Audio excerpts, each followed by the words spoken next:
Happy New Year! How are you all doing? Yes, welcome to the Hangout with MacAnne 6.0, and I go by the name MacAnne. It is M to the A to the C to the A to the double N-E. I am super excited to be live on your screen today, reaching you all the way from Abuja, Nigeria. Woo-hoo-hoo-hoo-hoo. How are you doing? Let me know if you can hear me live and clear. Let me know what part of the town you're joining me from. I want to see that in the comment box quickly. Let me know. I can see some persons online. Today is super amazing. This is the sixth edition of the Hangout with MacAnne. For those of you who are joining for the first time, the Hangout with MacAnne is building a community of individuals who are passionate, who are driven by purpose, passionate about making impact and profiting in all areas of their life. So share this link to everyone who needs to be here because this year, today, we are going to learn how to get started with purpose. We're going to be talking about purpose. How do you get started with purpose? How do you achieve a lot this year? What does purpose even mean? And not just that, I wrote a post this morning. I said, being passionate about purpose on a hungry stomach, on an empty stomach, does you no good. So we're also going to be having the finance talk. Yes. How do you get started with your finances? How do you position your finances right in 2024? What should you be doing to make money? What should you be doing to multiply money, to invest money? How do you even save your money? And I have my friend who is a business analyst. Last year I started seeing him post some things. And just two times I engaged with his post, I'm like, no. This guy is sharing a lot of nuggets on his WhatsApp status that the world needs to know about. And I said, okay, I'm going to invite him this year so that we hang out together and we learn. So we're also going to be learning about finances. VJX joining from Jahi, Abuja. Thank you so much, VJX. I just want everyone to share the link. I want every person who needs to be here to be here. I'm also trying to post on the WhatsApp group for everyone to join. So please share the link, invite everyone. It promises to be amazing. This is a hangout, so if you are expecting me to really teach a lot, now this is not my element of teaching, but we're hanging out and we're learning. Okay, once again, welcome. So we started the hangout with MacAnne in 2017. That was my final year. Yeah, 2017. That was my final year as a business education student in Nnamdi Azikiwe University. And God laid it in my heart too, because I was in the community where we had a lot of young persons who were not doing a lot of things. I won't say they were not doing things with their life, but they were doing there were negative vices in the community. And I thought, how do I gather young people together so we could talk about purpose and then just inspire each other? And then I said, okay, why not have a hangout? So January 2017, it was difficult, it was scary. But I went around my community in Zuba and I invited young persons. Then it was not called the hangout with MacAnne. I said, just come to my house. Let's hang out. Let's talk. Let's discuss. Let's eat. And on the 4th of January, we had the first edition of the hangout with MacAnne with about 28%. And then the next year, 2018, I said, nah, let's go bigger. So I got to rent a space in the community as well. I printed flyers. So the second edition, the theme for the hangout became journey to self-discovery. Yes, that became journey to self-discovery in the second edition. And guess what? We had it in Zuba community and we had about 78 individuals join us.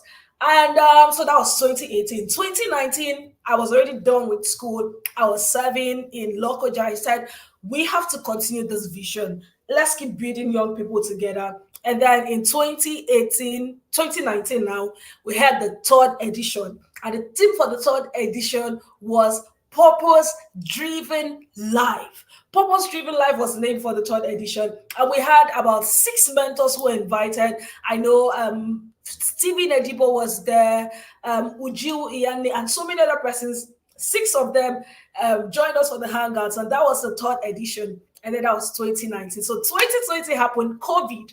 There was nowhere for people to go. So the fourth edition did not hold in 2020. And 2020, 1 slash 2022. So 2022, we now held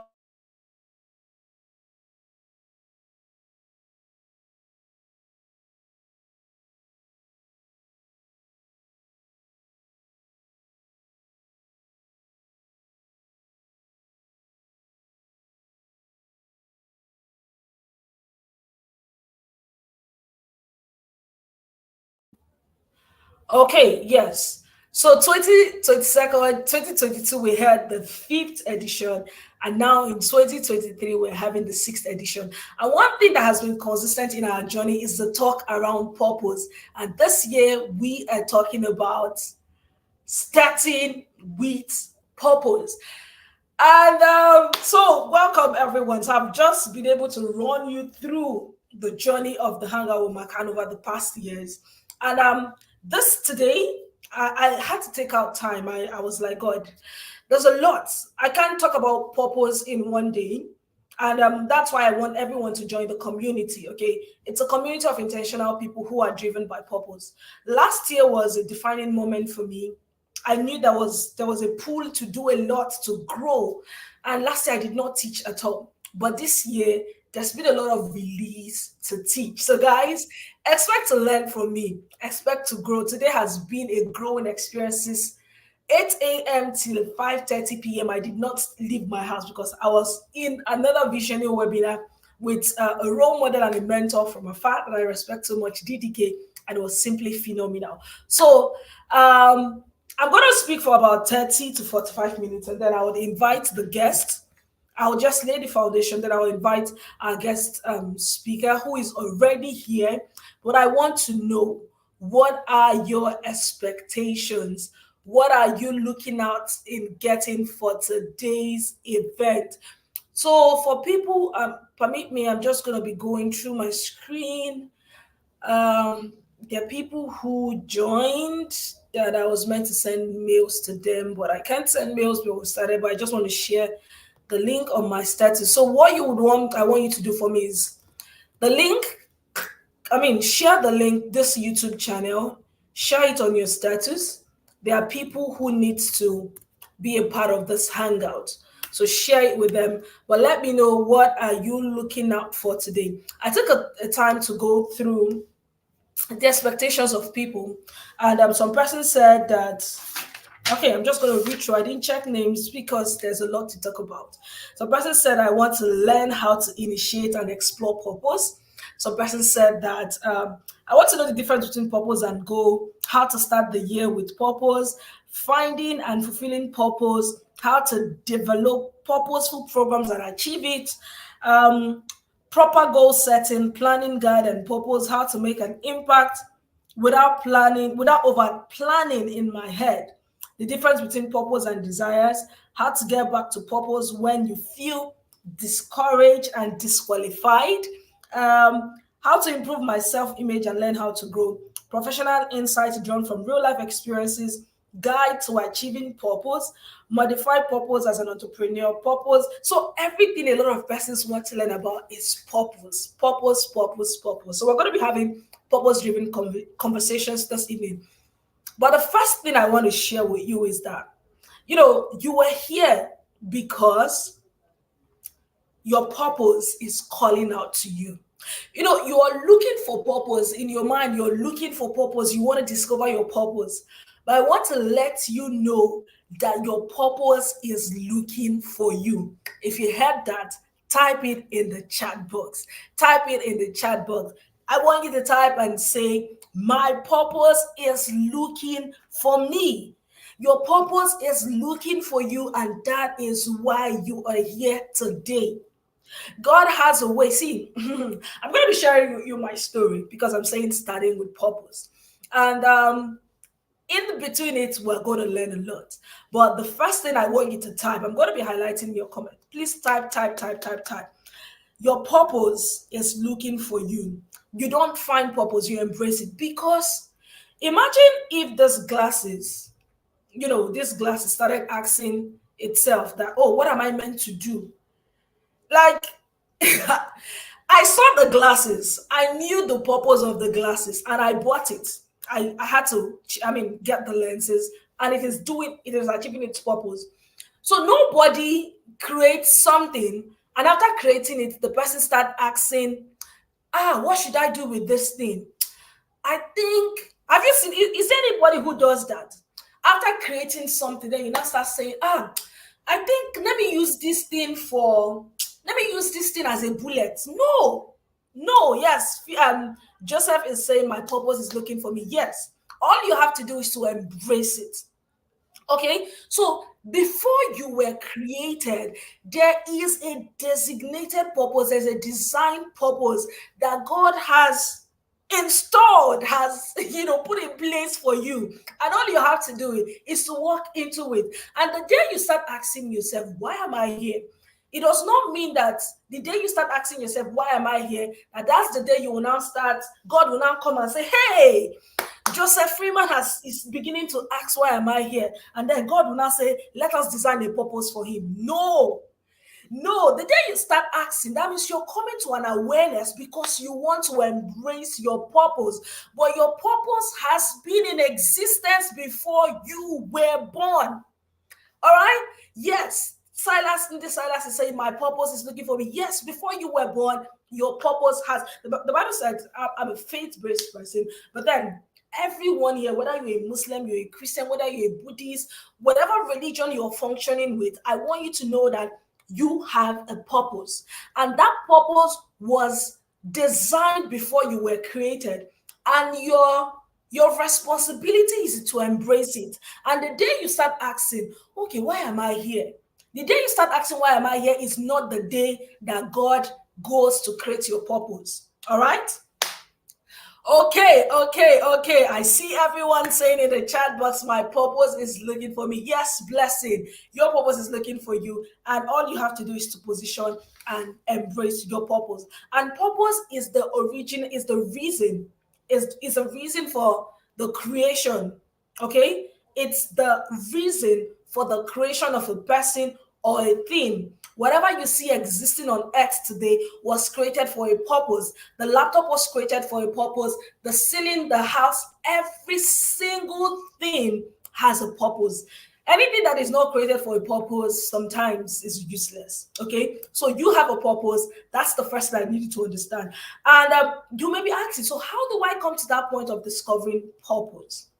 The day you So how do I embrace purpose? How do I discover purpose? You're discovering it when you start asking questions. Why am I here? And that's why I said to you, your purpose is looking for you, and that's why you're here. This flyer was sent out to so many persons, and different persons might have decided not to join. But you join because there's deep down in your heart, you know that I need to make a mark on earth. There's a reason why I'm created. I need to. My life is beyond just standing up, waking up, sleeping, going to toilet, and eating. So there's something in you that is yearning, and God has placed that in them. So if you are here because God has designed this program as a propeller for you to, start thinking about your purpose, start embracing your purpose, and start growing in your purpose. All right. So that's the first thing I want to say. And then another thing I need to understand is that the way you were created, every single thing, somebody said that the person said, how do I get back to purpose when I feel disqualified? When I feel disqualified. Remember, this is a hangout. I'm just going to be talking about purpose. And then if you have any insight to share, please do what to type in the chat box and I will put it up. We're having conversations. And I want to answer this. I want to go to starting. We're going to talk about starting. Okay. I want you to know that you were created the way you are because of your purpose. Remember, I said, God did not, it is not the day you start asking about your purpose that God will now gather the angels and say, Gabriel, everybody come together. Let's create a purpose for blessing. Let's create a purpose for Onyinola. No, that is not the day. Your purpose has been existing. That means God wrote down your purpose. The purpose was existing, and God began to design you.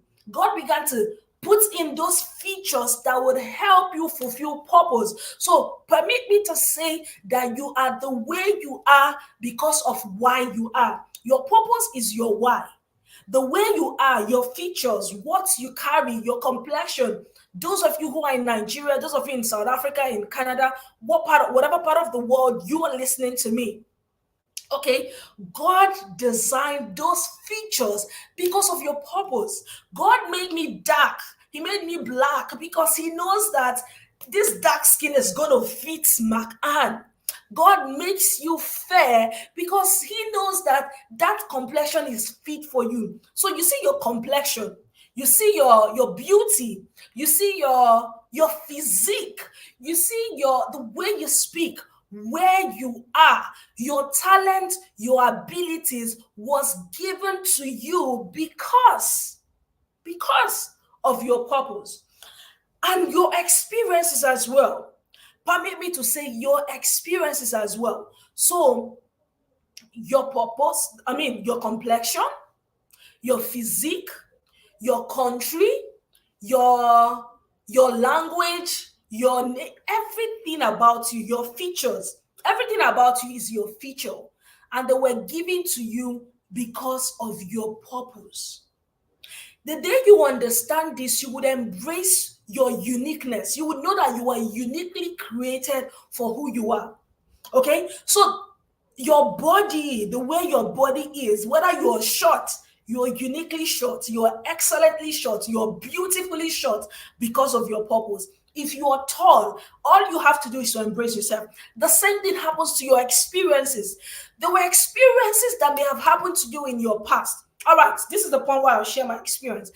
This experience can be negative or positive, but I want you to know that every experience of your life is designing you, is preparing you for your purpose, because your purpose has been predestined before you even start asking questions. If there's nothing else I want you to go with, but I want you to know that your purpose is looking for you, because that purpose has been waiting for you since the day you were born, and is asking, which day will this person start asking about their purpose? Which day will this person start saying, what impact am I to make in this world?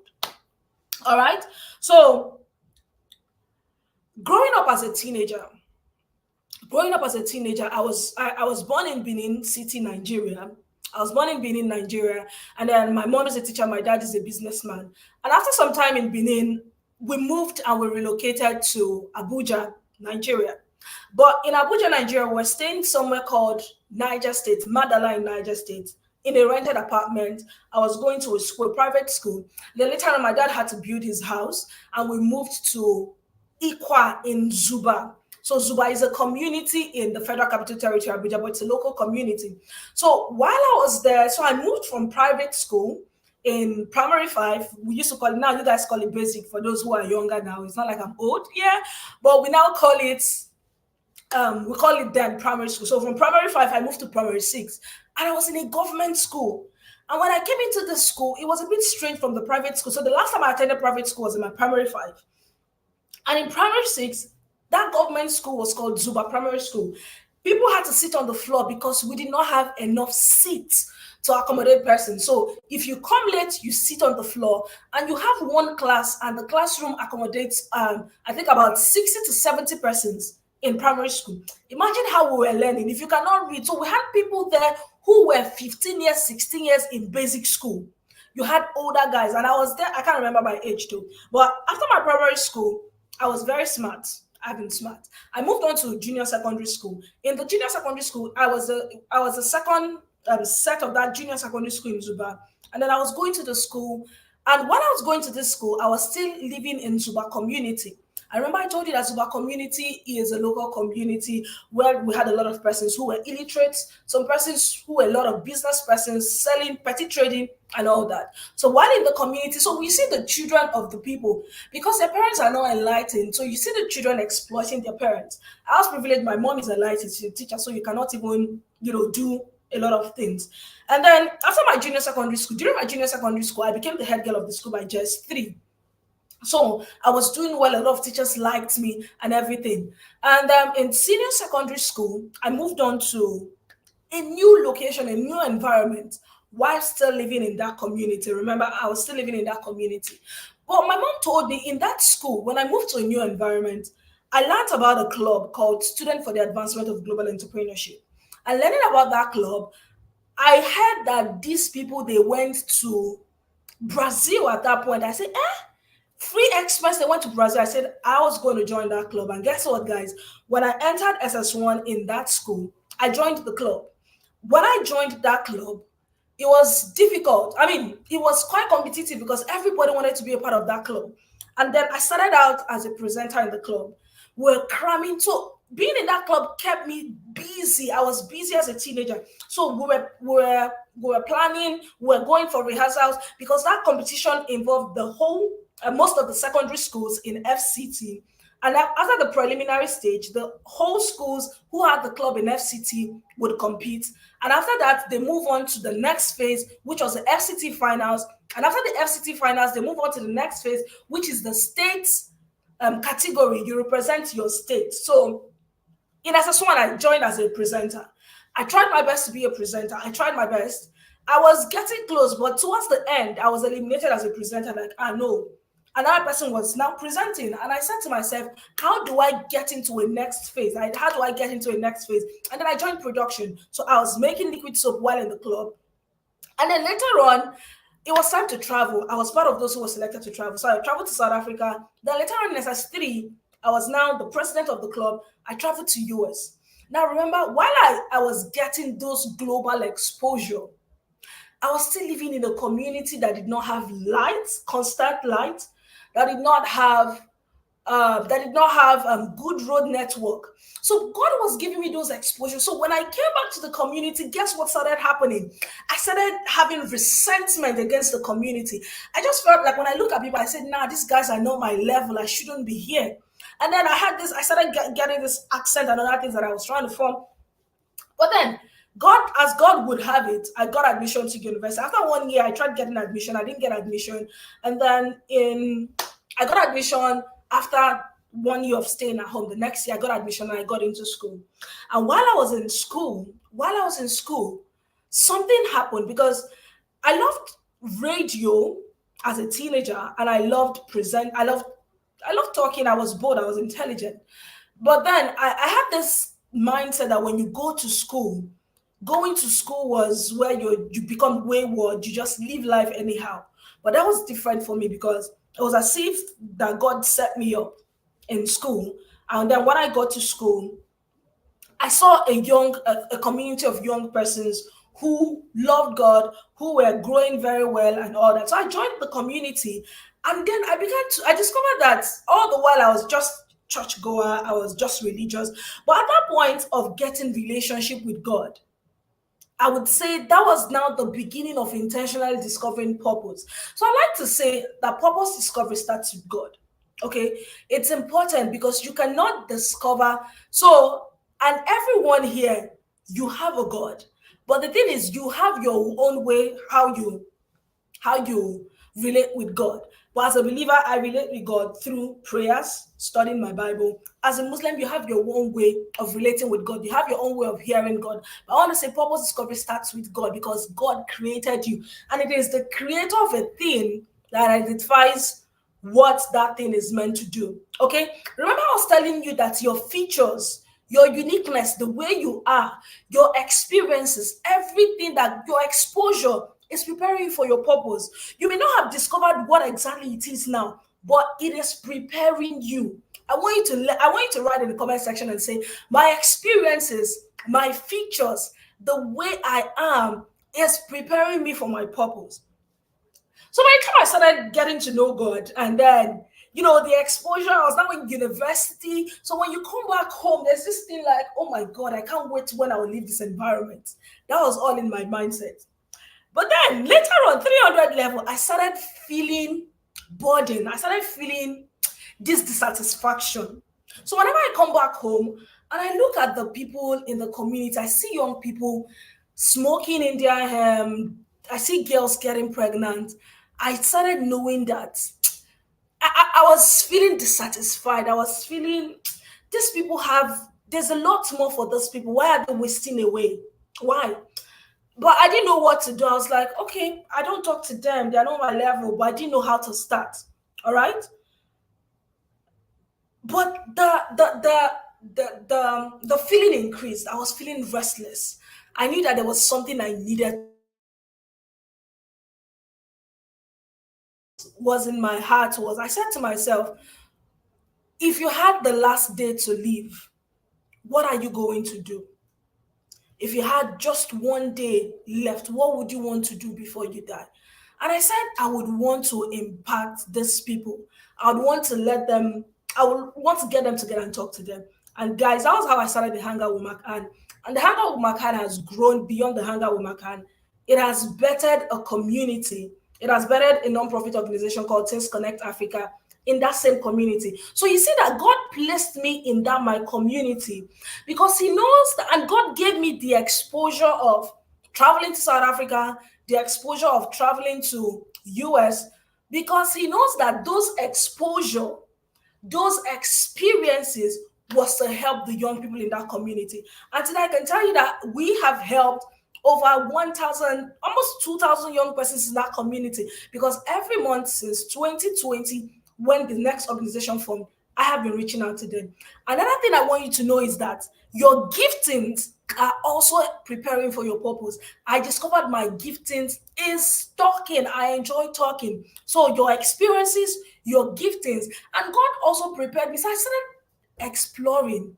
How do I explore talking to make impact and income? So I started making impact, doing podcasts, doing YouTube videos by talking, and also making money as a master of ceremony. I discovered that the physique, God created me, God put my physique because God knows that this girl would at one point in time anchor events. She has to have that structure that when she comes up on stage, people just looks at her. Guys, that's the way. So the way I am, that's why I love my body. I am accepting it. And I want you to know that everything about you is preparing you for purpose. Quickly, let me talk about starting. I said start with purpose, and remember, your purpose is your why. I wrote down some things. I said, what do you want to start? If I want you to type it in the comment section. What is that one, two, three thing you want to start? Whatever you want to start, I want you to start with the end in mind. Start with the end in mind. And another thing I also want you to start with is start with your mind has been given to you to create, to bet things. And I want you to know that your mind starts with an ideal picture. So for me, I asked myself, what is the look of success for people in the community? I said, I want to see young people who are using their talent to do productive things, who are using, because I want them to know that the fact that they were living in that community does not mean they are less privileged. So I started picturing what is the look of success. And I said to myself, those experiences I had as a teenager, if I can create those experiences for those people in super community, it would give me that sense of fulfillment. So I started with, so always start with an ideal picture. Another thing I also want you to start is start with why. Why do you want to do what you're doing? What is your why? And that's purpose. Because God created you. He started with the why. And then he now made you the way you are. So your why will now determine the modality. Your why will now determine the features you would use. Your why will now determine the structure you will put into place. And I also want you to start with clarity. Clearly outline what you want. What do you want to do? Clearly write it down. It's very, very important. I have spoken for 30 minutes. I'm going to invite the next speaker, and then I would come back and round off with some of the things I've written down. But I want you to know that this is a hangout. If you're not yet in the WhatsApp community, please join because we'll be having subsequent teachings, subsequent learnings, and there are some other programs that will be coming out that I need you to get ready for because this year we are going to grow together. All right? Okay, so let me know what is that thing that stood out for you. Let me know what stood out for you. What stood out for you. We're still going to come back to starting, but let's talk about the finance because finance is so important. Without money, you cannot fulfill purpose because your purpose is your why, but there's a how. So when you've now said, okay, this is why I am existing. For me, my why is to help young people discover purpose. Yes, because And that's why because of my why, I have developed different models. How do I do it? I have coaching programs, I have books that I'm writing, that I have written, I have hangouts, I have courses, I have clarity session. Everything, every contact people have with me, one thing I want them to have is that sense of urgency to want to discover more about themselves. Okay, so let's talk about finances because it's very important. I don't want you to be so passionate about purpose that you are not, because your purpose needs finance. But permit me to read the profile of the next speaker. He will be sharing a lot, and I want you to get ready because we're gonna get our finances right this year. So the next speaker will be talking to us about how to get started with our finances. How do you get your finances? All right. His name is Bumi Banks. You see, bank is money. Bumi Banks or Motayo. He's an experienced business and finance analyst with over 5 years of professional experience across diverse sectors, including private, equity, consulting, and tech startup. Currently, he serves as the business development manager at Frontal Development, a leading property alternative investment firm in Nigeria. He has played a pivotal role in orchestrating successful public private partnership deals within various industries such as real estate and infrastructure. He has played a pivotal role in orchestrating successful deals in agricultural production, agro commodity, trading, and oil and gas extraction in Nigeria. Among his noteworthy achievements is playing a key role in the transformation of the Utako Motor Park into Abuja's largest bus terminal and development of a sprawling smart city project spanning over 1,200 acres of a Nigerian state government. He specializes in providing exclusive advisory services on alternative investment opportunities in Nigeria, accessible only to the nation's elite 1%. He is armed with a bachelor's degree in biology education from Obafemi Awolowo University and an MBA from Ahmadu Bello University.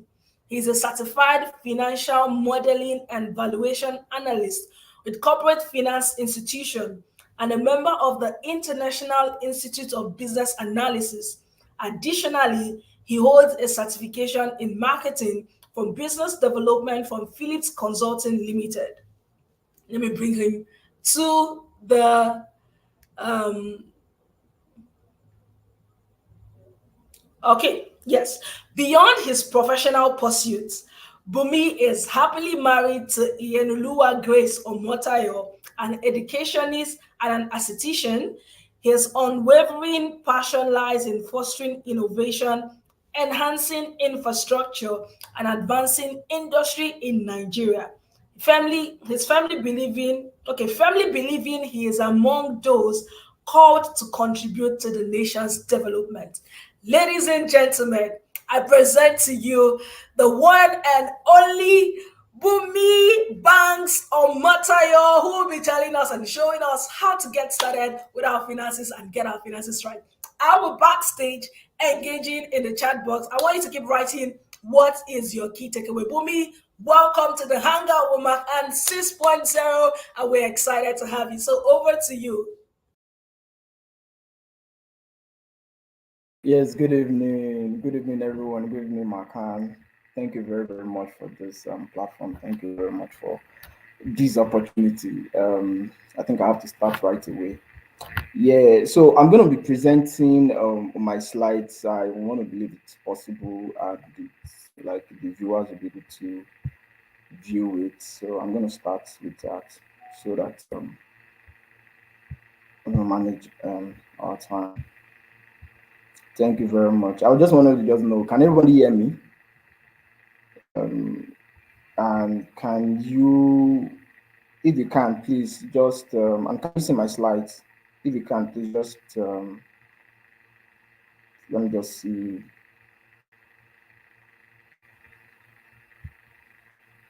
Let me see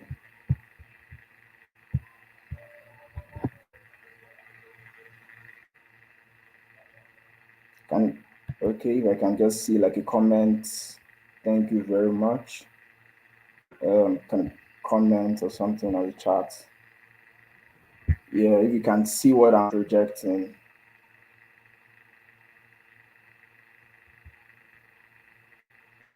Thank you very much.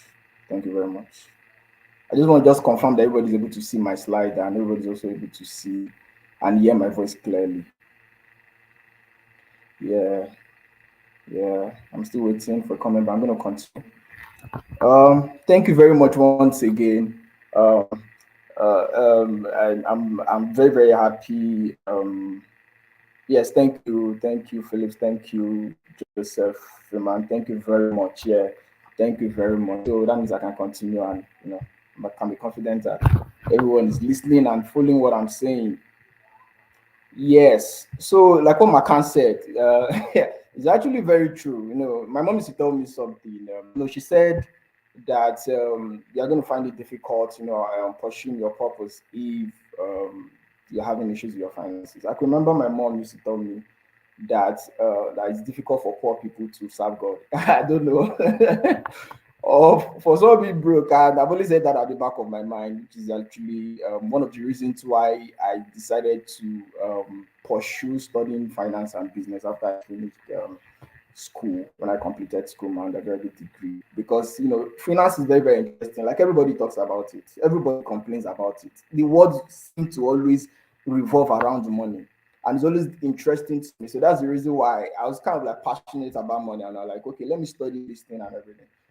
So thank you very much, and I hope.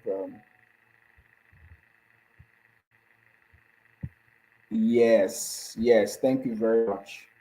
Thank you very much. So this is the introduction. I'm going to start with the introduction. Most of what I will be discussing are likely familiar. Obviously, a lot of people understand money. A lot of people have read a lot on money. You know, Many people have read law books on money. But the truth is, these concepts can be elusive. They can be slippery. Most of what I'm going to be talking about, I've heard them before, but it's just slippery. So just take this as a gentle reminder of things that you've read before. Second thing I'm also going to say before I start is that money has both physical and spiritual dimension. Very, very true. Very, very true. And understanding those aspects is very crucial. I think from this part of the world, we're always particular about the spiritual dimension of money. Money is a god. You know, money has its own spirit. Money has its own wings. So from this part of the world, we're always looking at money from the spiritual angle. But the thing is, though that's very, very important, we have to take it into we have to understand that there's also a physical side to money. There's also a physical side to finances. I mean, the person that invented the double entry system, that's the father of accounting. The person's name, Luca Pacioli. The guy was a priest. He was a Christian, kind of like a Christian pastor.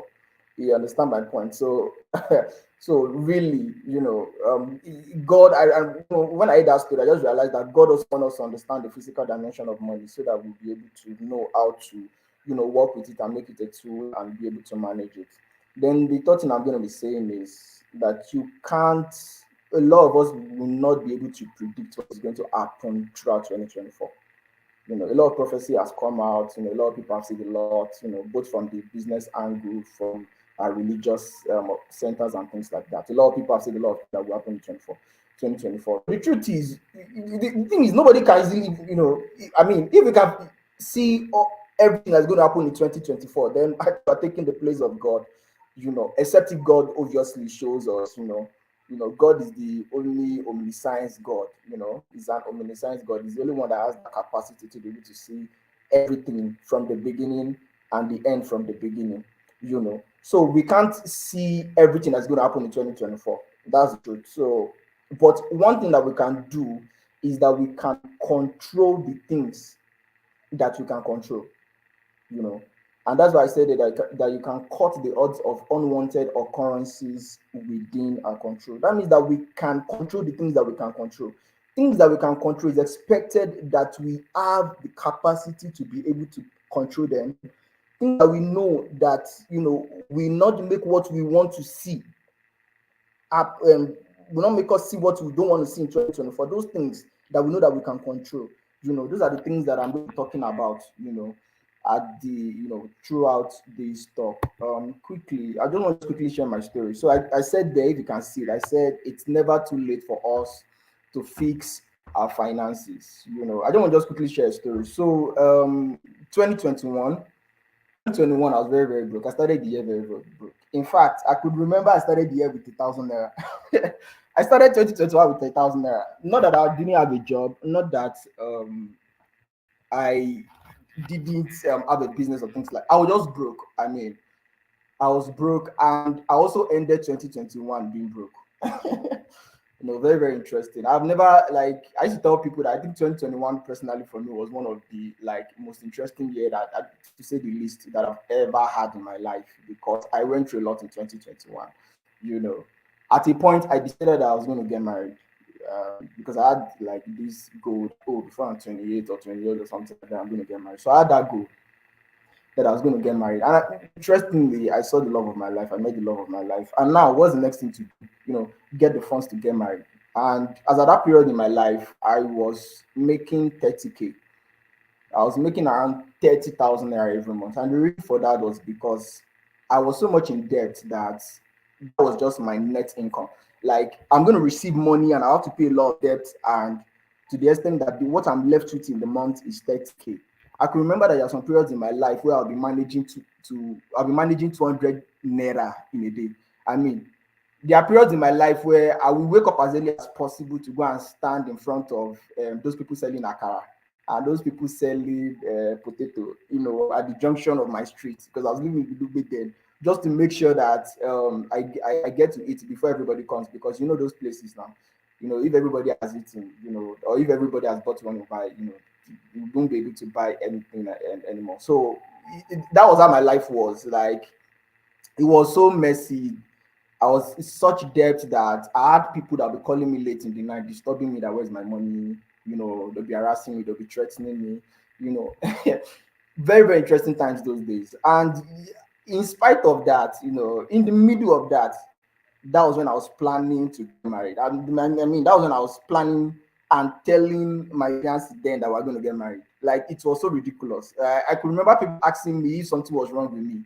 That in the middle of, what you are going through, you're still thinking about getting married.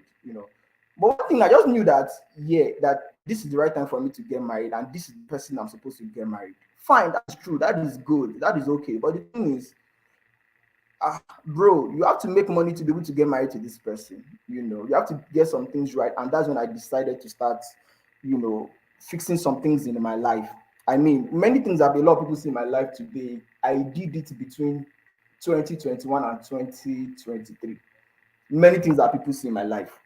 I mean, I could remember, it's very interesting stories, but like I said here, it's never too late for us to fix our finances. If there are issues with our finances, there's no need giving excuses for why your finances is not okay, or why you're not getting on top of your finances. There's no excuses. You can't blame the economics of Nigeria anymore.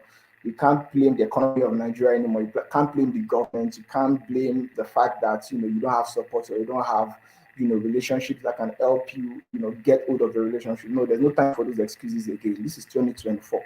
There's one thing that's been going on recently. There's no grief for anybody. I mean, so that's just the truth. A lot of things can change in our life in a year, and I know that for sure. A lot of things can change in a year. So 2024, here we come. So this is the GSOT model. Is a way of defining and understanding how we're going to achieve our financial goals for the year. I know a lot of people have sat down and they've brought out their goal. They've written a lot of things down, and one important thing of this GSOT model is, for us to be able to know what we want to see in our finances and know how we're going to get it. A lot of us have the SMART model, specific, measurable, timely, and this also the GSOT model is basically it. I know some people viewing this might have seen this before.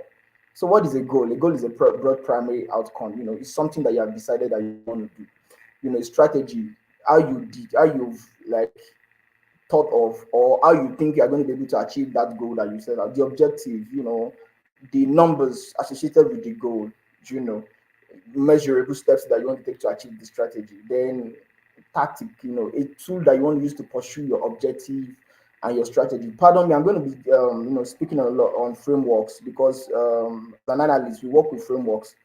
We work with things that have been tried a lot of times so that it has a reduced or a small rate of it failing. That's the reason why we work with frameworks.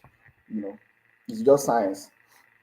So what's the essence of it? It's just for us to just be able to know what we're expecting to see in our finances and to know how we're going to get it. How can I know that you don't know what you want to see in finances this year? How can I know that you won't achieve whatever you set out for in your finances? A lot of people, like I said, I know a lot of people have written a lot of things down. Maybe between November to date, you've written a lot of things down. But the thing is, I can easily tell you if you're going to achieve any of those things that you wrote down, or if you're going to achieve them or not. If somebody like brings his goal book now, or brings his vision board, or bring a lot of things to me, especially the one relating to his finances, and brings them to me, and tell me, oh, Bumi, foresee, okay, what are those things? Are these things, am I going to achieve those things? I can easily tell. One of our job here, one of my job or one of my role is, advisory. I work in private equity. So one thing that we do is that we advise high net worth individuals concerning their businesses, concerning these that they want to do, mega project and things like this. So I'm kind of like experiencing some of these things. One of the things I'm going to be looking at in what you wrote down is how many are your financial goals? How many are they? Are they more than two? See, there's research that have said that you cannot achieve more than one or two goals a year. That's why a lot of people don't, achieve the goals that they have set for in a year. That's why a lot of people don't achieve their resolutions, because they are pursuing a lot of things. They want to see a lot of things happen in their life, and it's not going to be possible because you just have just 1 year. You have 365 days. You have 52 weeks. There's little to much that you can do in a year. So you have to reduce your financial goals to not more than two. And the reason why I'm saying that, because financial goals are broad. You can't pursue too many things at the same time, especially when it comes to finances. The second thing I'm going to be saying is that I'm going to be watching out for anything that I wrote down is the strategy that you have decided to use to achieve those goals. For example, you said, I want to be the richest man in Nigeria in 2024. For God's sake, my pastor said that thing and it sounded funny. It's not going to work. You won't just appear from, being a thousandaire to being the richest man in Nigeria within a year. I mean, if that happens, then everybody will be suspecting you. In fact, EFCC is going to knock at your door, if you pursue that kind of goal. Then the second thing is, so what am I trying to say is that your goal should be specific, it should be measurable. It should be something that you can track. So when I look at your goal and I see that there are no numbers to it, there are not daily achievement, daily outcomes, daily things that you are tracking concerning your goals. For example, you say you want to make 100 million naira this year, and you cannot show me that day by day by day by day, this is the money that I'm looking forward to making till it end up being 100 million before the end of the year. If I cannot see those numbers, if I cannot see those days, don't I used to tell people, I'll tell people, and I continue to tell people, God is not a magician. There's a kind of prayers that you can't be praying to God and you expect God to answer you. I could remember when I was very, very young, I would be telling God, I would say, God, when I was in secondary school, because Emma was very, very, Emma was the thing that everybody was buying on. And I'll be telling people, I'll be telling God, I'll say, God, I say, God, just bless me with an Norma. God bless me with an Norma. God bless me with an Norma. Ridiculous prayers. I know a lot of people, do things like that. A lot of people set those kind of goals, ridiculous goals, Just make sure that they're measurable, because when you start putting numbers to them, then when you start realizing that, okay, this thing makes sense or not. You can be able to tell me that, okay, today, this is the amount of money that I'm going to be making in month 1, month 2, month 3, month 4. At the end of the year, it's going to make the amount of money that I want, Until you start doing that, there's possibly that thing might not be achieved. Then the fourth thing that I want to be looking at, I want to look at your goal book on your financial goals is, do you have a tool in achieving those things, in achieving your financial goals? Okay, you said, okay, you want to be a millionaire in dollars by December. Okay, what business do you have? What investment do you have? Can those investments generate enough money daily, monthly, quarterly to make $1 million? Do you have a job that can generate that money for you? So those are some of the things that we should think about, because the truth is money revolves or are being generated mainly through these three things: your business, investment, or a paid job. First thing first, it's very difficult to get a job that is going to pay you $1 million in a year, especially in Nigeria.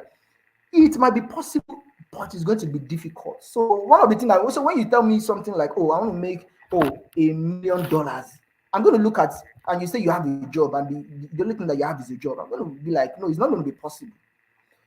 So the next thing is going to be, do you have a business that can generate that? Do you have an investment that can generate that? What do I want to do?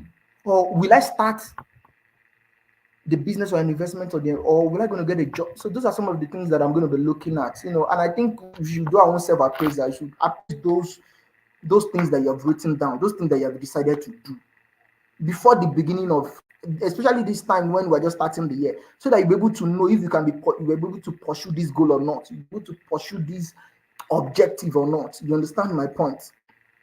So those are some of the things that I really like us to do when we get running very fast. So there's something called the gap analysis, and gap analysis is essential for creating our strategy.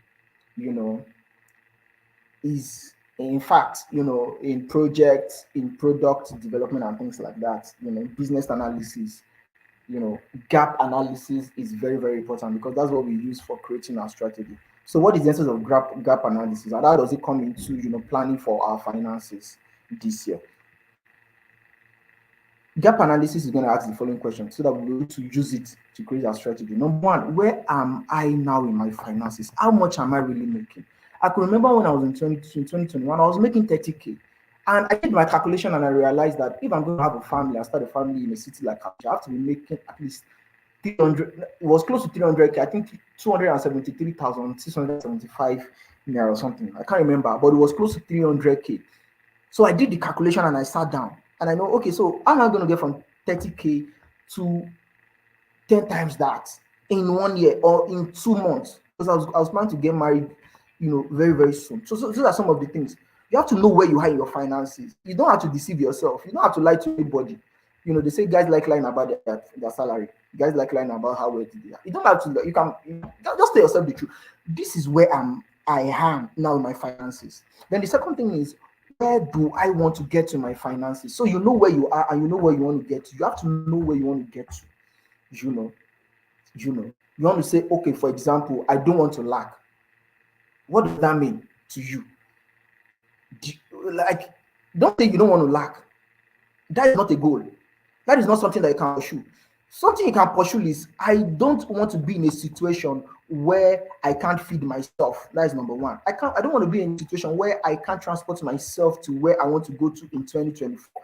Or I don't want to be in a situation where I'll be stranded. I don't want to be in a situation where if even one of my junior ones call me, I will not be able to provide money for them. Okay, so you start asking yourself questions that, okay, so what is the definition of, what is the total cost of transportation in a year? You understand my point? Okay, how can I make that? What will it cost me to be able to feed myself and my family throughout this year? Right? There's a number. You can say, okay, 600,000 naira. You can say 500,000 naira. Okay, that's measurable. That's a number. You understand my point? So you have to know where you want to get to. And where you want to get to must be realistic. I think one of the things that we try to do, we try to lie to ourselves. But I think this is 2024. We are not going to do for anybody, right? So, the next thing is, what resources do I have now that I can use to get to where I want to get to my finances? What resources do I have? What do I have? I know where I am now. I know where I want to get to. So what will take me there? That's simply the question. Um, so now, concerning the resources that is needed, there are a lot of things. Some people say they don't have connections. Some people say they don't have anybody. Some people say they don't have anybody to forward to. That's just excuses. Why? Because I've realized that God has given everybody these three things that I want to mention that can take them to from where they were to where they are going to get to. Number one, skills. Number two, character. Number three, your belief. God has given everybody these things. You understand? God has given everybody these things. So we have to just be mindful of them, and we should know how to work with them to get to where we want to get to. Number one, our skills. So what is skill? Skill is just your talent and your gift polished. Nobody can tell me that he doesn't have a gift, right? Nobody can tell me that he doesn't have talent. God, these things are things that I might be sounding religious or things like that. But the truth is, these are things that we've been given. These are things that we have. These are things that everybody came to the world with. Everybody came to the world with a particular talent. And no, and nobody's talent is a waste. Nobody's gift is ridiculous. Nobody's gift is can be laughed at. I should tell people. I said go through YouTube and see a lot of things that people are doing with, and see a lot of talents that people have, and a lot of gifts. You know.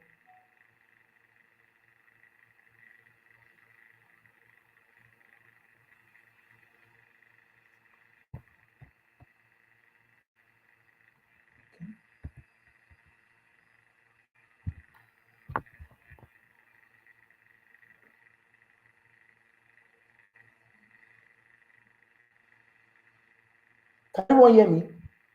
So I want to stop this slide because it seems anybody cannot see the slides.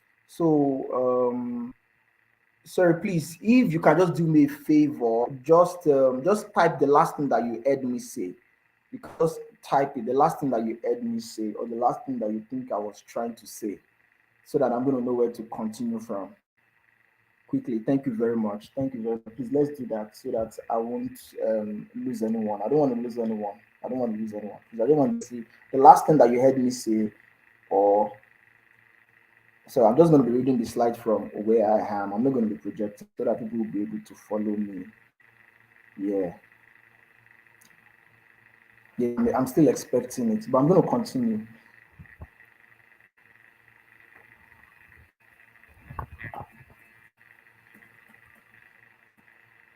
So the last thing I was talking about is the gap analysis and what I know that everybody has that can take them from where they are now to where they are supposed to be. Yeah, thank you very much. Thank you very much, everyone. Yes, thank you very much. Everyone has a talent. Everyone has gifts. Everyone. And and one of the things that TikTok does is TikTok shows you how those people are making use of those things that you think are ridiculous. Some people are polished. The skills is just my talent and my gift that are polished, my talent and my gift that I've worked on. That is just skill. That is just skill. Anybody can say different kind of things about skill, but skill is just what I know that I can do so much that nobody else can do, that I've decided to polish it.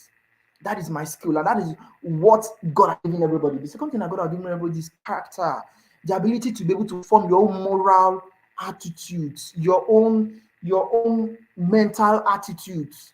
You understand my point? What is distinct to you? You know, God has given you the ability to be able to work on your character. An example of your character is discipline. Discipline, we all have to be disciplined, man. I don't want to say a lot of things on discipline. I don't want to go too much because I'm running on time. An example of this character is of a character is accountability. People being able to trust us. I've seen now, like I said, I work in private equity. We work with high net worth individuals. You don't know the meaning of high net worth individual. High net worth individuals are billionaires, they are millionaires, people that have disposable cash that they want to work with it, that want to create businesses with, and things like that.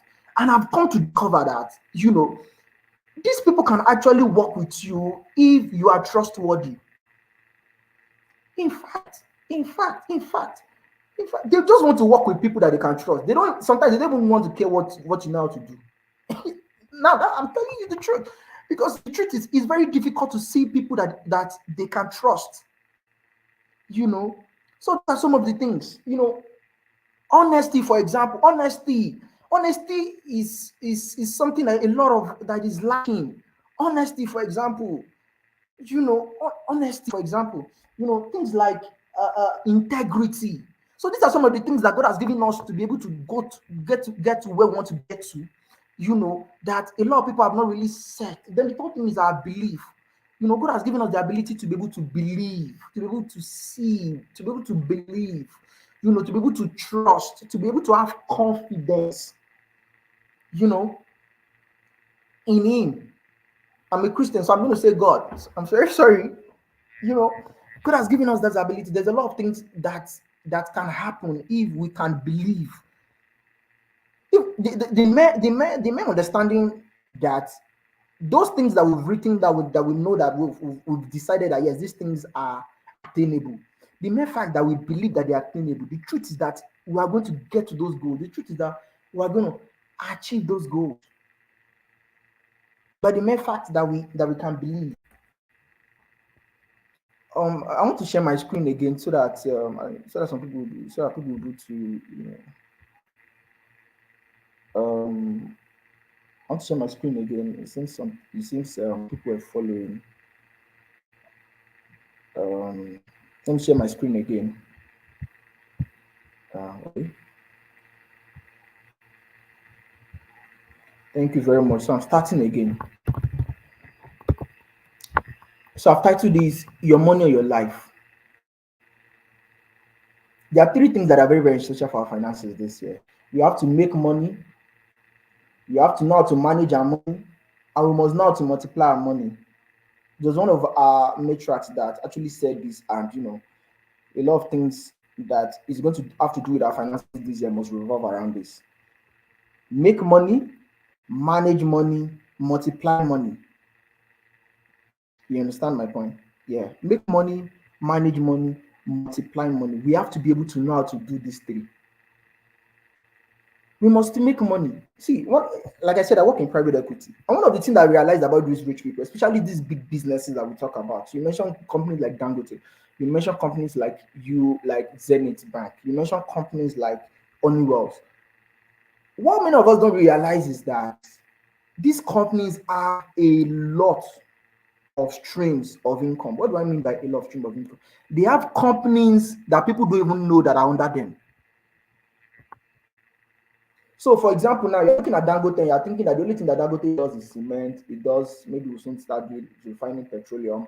You're thinking it does sugar, it does, or it produces this thing, our daily fuels and things like that. You'll be surprised. There's a particular time I realized that Dangote has over 50 businesses under him that are generating money for him. Now, we have to take if big businesses that are big enough, that are rich enough, are still generating stream of income. That should tell us something, that we also individually, personally, have to have streams of income. You can't, especially in a country like Nigeria, you can't, or we can't depend on a stream of income. We can't. Anything can happen, especially for salaries. I was telling somebody, I said, if you're earning 200K today, you are essentially earning 100,000 naira, which everybody of us we understand, we know very, very well. So you have to have streams of income to be able to now to make more money. You have to be able to now to have additional businesses. There's nothing wrong in having 1, 2, 3, 4, 5, 6 businesses as a person. There's one time I heard somebody say something. That person was in her 60s, and the person was saying that I personally have 15 businesses. I heard at the beginning of 2021. That's one of the things that no, as a person, we have to have stream of income. We have to know. Second thing is that we have to know how to manage money. A lot of money will come in 2024, and that's the truth. That's the truth. In fact, no, don't let me say a lot of people are going to make money. The truth is that people have been making money in Nigeria from time. People have always been making money. We know that, for example. We know a lot of people make money. People still make money. Like I said, I'm in private equity, so I think I have first-hand knowledge of some of the things that I'm talking about. Have you ever discovered the fact that, ask yourself one question, why is it that people are still building and constructing when everybody is saying that Nigeria is a mess, Nigeria is on the brink of destruction, Nigeria will soon collapse, Nigeria's economy is getting to Armageddon? Why is it that people are still building? Why is it that people are still investing in the country? Why is it that money is still coming into the country? I know this. Money is still coming to Nigeria, the same Nigeria that we think that there is no money. So what am I trying to say is that there's always going to be money in this country, whether we like it or not. It now depends on how we are able to make those money and manage those money and also multiply those money. You understand my point? As long as there's going to be CBN in this country, you will continually have money. You know, that's the truth. So we have to know how to manage our money. So I just want to just give like quick tips on how to handle our finances. Number one, like I said, some of the things I'm going to be saying are things that we've heard before. It's just I'm just doing like a gentle reminder. One of the things is live below your means. We just have to learn how to live below our means. We have to learn to live below our means. Somebody said something that with an increase in salary, the more you increase your expenses. I don't know why anybody will do that, but I don't know how much individually we are earning or how much we're making in our businesses, in our side hustles and things like that. But I know that yes, you can still live below it. Like I said, when I was very very broke, I was managing 200 naira a day. I was really I was managing 200 naira per day. And I come from a kind of household where it's not that there's no money anywhere. I'm not from a rich home. I don't have a rich background. I mean, if I had rich background, maybe I'll not be working. Maybe I'll just be doing like transport baby, just stay in my house, just flexing, going around the world and things like that, burning my parents' cash. Maybe, you know. So I just had to just learn how to just manage the money that I had. You understand my point? Then the second, and which I think everybody should, no matter how much you are earning, you might be earning millions in dollars. You have to learn how to manage your money. Let me give you a very, very example. There's a man by the name Donald Trump. He said something very interesting. He said one day that he was passing in front of his hotel. He has one of the biggest hotels in America, Donald Trump. Everybody knows Donald Trump, the former president of America. He said he was passing in front of his hotel or his resort. It's called Malago. He saw a beggar directly in front of his resort. He saw a beggar, and then the thought came to him that there is no difference between himself and that beggar. Why? Because himself, that beggar doesn't have anything. That beggar is broke. That beggar is living hand to mouth. But he that was a billionaire at that time, I think it was worth $3 billion. He was in debt. He was so much in debt that if anything happened, he will become bankrupt and might even end up in jail. So there was no difference between him. So there's no matter how much you are earning, you have to learn how to live below your means. You just have to learn it. And he said that story just to just make people realize that just have to start working on his finances and things like that.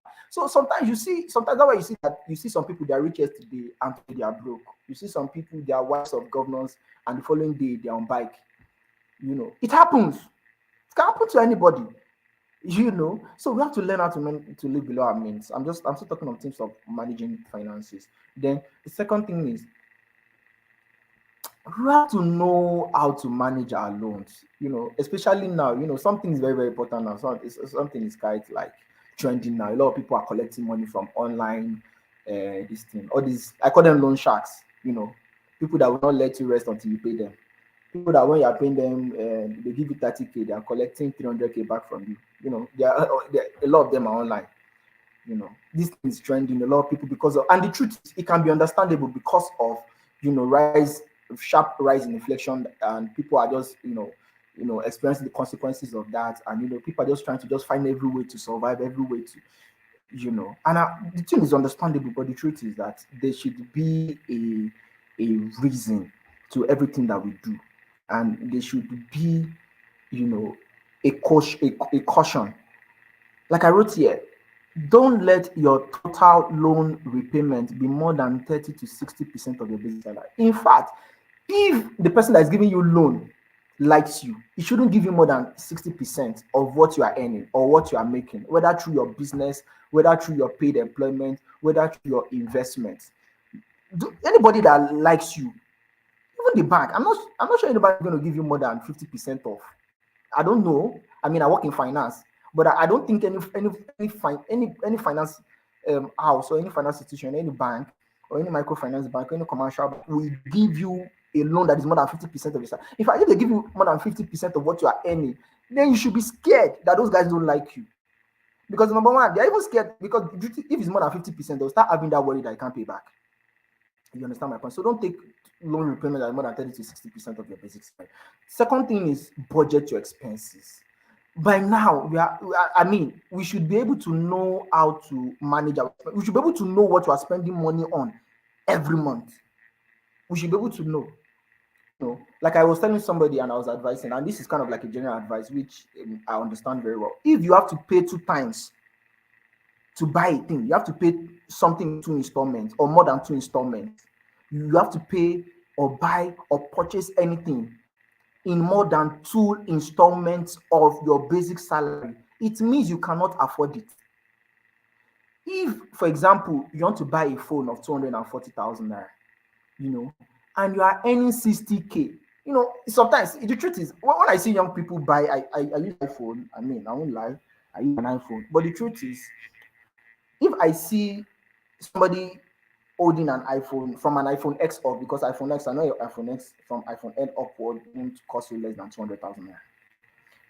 If I see that kind of phone in a young person's hand and the person is earning 30 to 50 or 60K, I mean, I don't know what I will get so angry because I'll be like, what are you doing? What are you doing?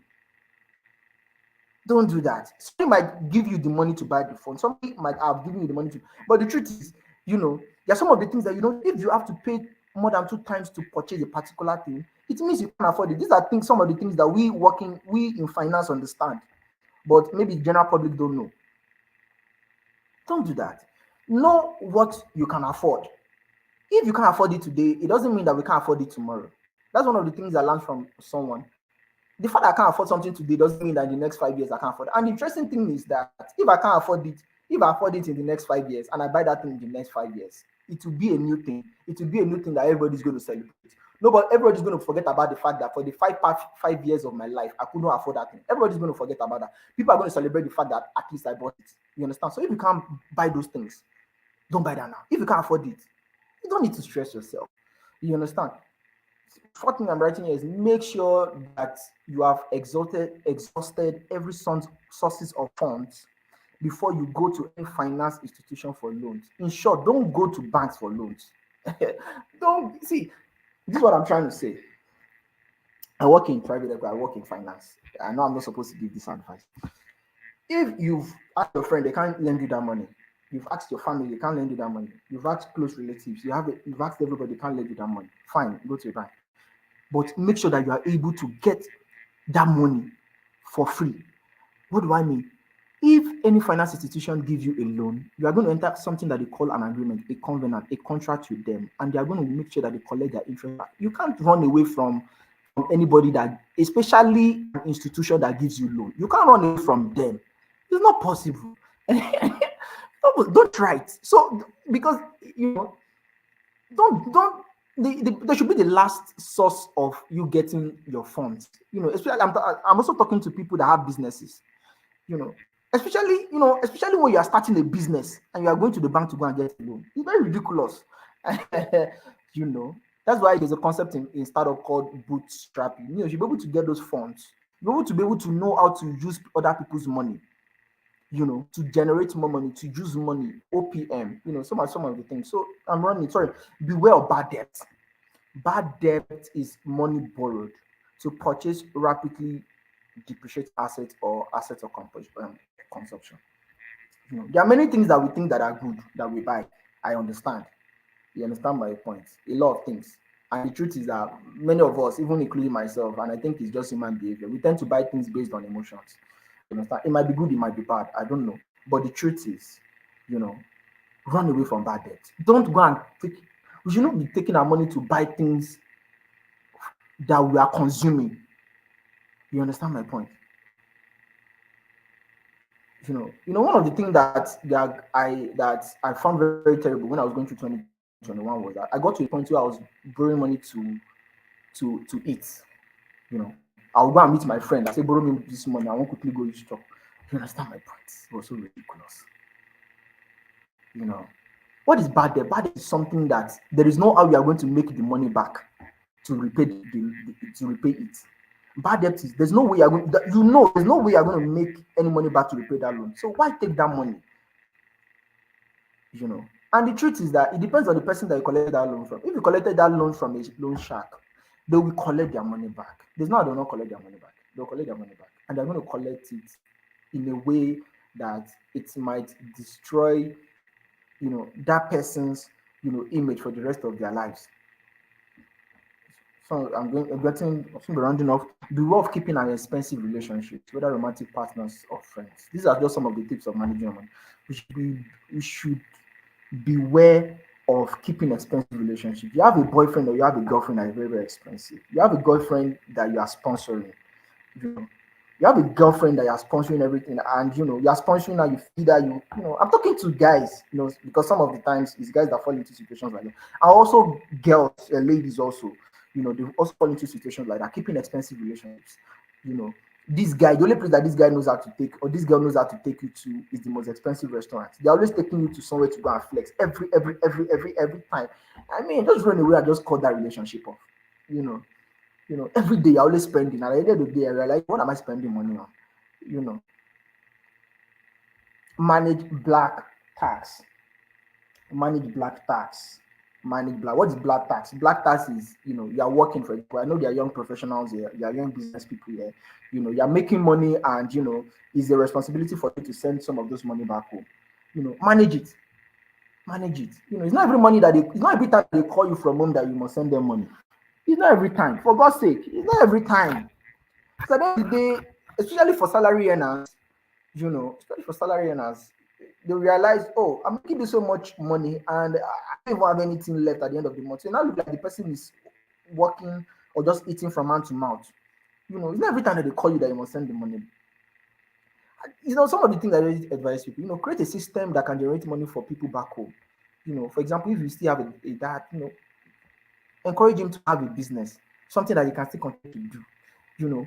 The person that started KFC, the person started at the age of 60, right? I forgot his name. I think Colin Sanders. The person started at the age of 60. So put systems that they can be able to use to generate money from you, instead of them waiting for you every time to be able to eat or live or do things or care for them. For example, put them on HMO. Put your parents on HMO. Create an HMO account for them. Put NHIS is the cheapest HMO in the country. Put them on HIS so that they'll not be calling you every time that something's wrong with them, they are sick and things like that. These are just free, something that you can do. I'm rushing. We should learn how to monitor our recurrent expenses. Like I said, we should be able to know how much we are spending monthly, but we should be able to know how much we are spending regularly. You know, I'll soon be rounding off. Yeah, I've taken a lot of time. Monitor our recurrent expenses, utility bills, subscription, laundry. For example, if you're not earning you're earning less than 300K or 250K, I don't see why you shouldn't be able to wash your clothes yourself or buy a washing machine to do your clothes. I don't know why you are going to be giving your clothes to laundry. Somebody's going to say, how much is my laundry? How much is my laundry? But the thing is that these things are recurring expenses. For example, subscription, DSTV subscription. When people don't even want their TV, then they still subscribe every month. NEPA bill.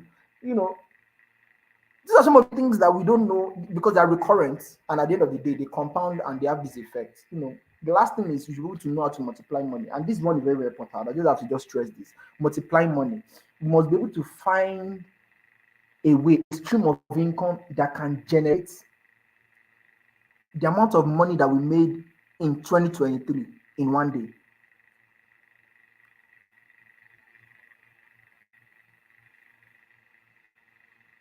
Sorry, I didn't complete it. Yeah, this is what I'm trying to say. For example, in 2023, maybe you're earning 200K or you're earning 100K. Let's say you're earning 100K and you earn 1.2 million. No, sorry, 1.4 million at the end of the year. Maybe that's your annual income, right? And maybe the only stream of income that you have is your paid salary.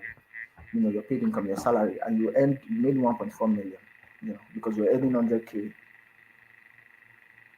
So you're earning, 100K is 1.2 million rather. Yeah, you're earning 100K, that's 1.2 million. In 2024, we have to find a way to make sure that 1.2 million, we can make it in one day. Somebody told me this truth, and this truth blew my mind, because that's one of the things that helped me, in my finances. So we now open our mind up. What are those things that I can do? So I will soon be rounding up. What are those things that I can do? to generate the income, my total annual income in 2023. What are those things that I can do in 2024 that I can generate that same amount of money in one day? And the truth is, there are a lot of things, you know. I'm rushing. I won't have time to go deep into that because I'm rushing. Then the power of habits. Habits. Wow, some random now. Everybody's a slave to their habits, whether good or bad. Everybody's a slave to their habits. Like I said, if your habits or if my habits are not aligning to the financial goal that I've set for this year, is as good as I will not be able to achieve those goals. For example, immediately I receive my salary, the next thing I go to is, for example, I don't do that, but for example, I receive my salary or someone receives the salary and the next thing they go to is go clubbing. That's an habit. Why? Because number one, you are reducing your capacity to be able to make money. Why? Because you need strength, you need vitality, you need rigor to be able to make money. Number two thing is that you're not managing your expenses, because that is an unnecessary expense. I don't go to club. I don't know. I'm just giving an example. I don't know. Maybe there's something beneficial people do in the club, but I'm just giving an example. Multiplying money. How? Somebody has an hangover from going to the club, and the following day he can't even function very well in the business that's supposed to make money or multiply money. Some of those habits, there's a lot of habits, smoking, drinking, illicit sex. There's just a lot of things that can many people don't understand this, but it can deplete your energy, energy in making money. Some of those things that, habits, then let's focus on our strength over weaknesses. A lot of us have weaknesses. Fine. In fact, everybody has weaknesses. But the truth is that don't focus on weaknesses. Improve on your strengths. Focus on your strengths. Focus on improving your strengths. Then identify those habits that you need to accomplish your financial goals. For example, reading periodically. I don't know how many times you read, but make sure that you read something that you know that can help you achieve your financial goal at the end of the year. There are a lot of books out there, a lot of people out there. I mean, we live in an information age. Attend trainings. There is not. It shouldn't be so bad that we'll find it difficult to pay money to go and to go for training. Now, this is one of the things that I found very, very interesting. Information that you need for making money this year, you will never find it, or you might not find it on. In fact, most of it are always paid for. Nobody will give you something that is beneficial for free. Nobody. That is why trainings are very, very important. That's why we need to be able to learn how to, save up money and go for these trainings. It's just one of the truths that I've just discovered, really. Nobody's going to tell you something beneficial for free.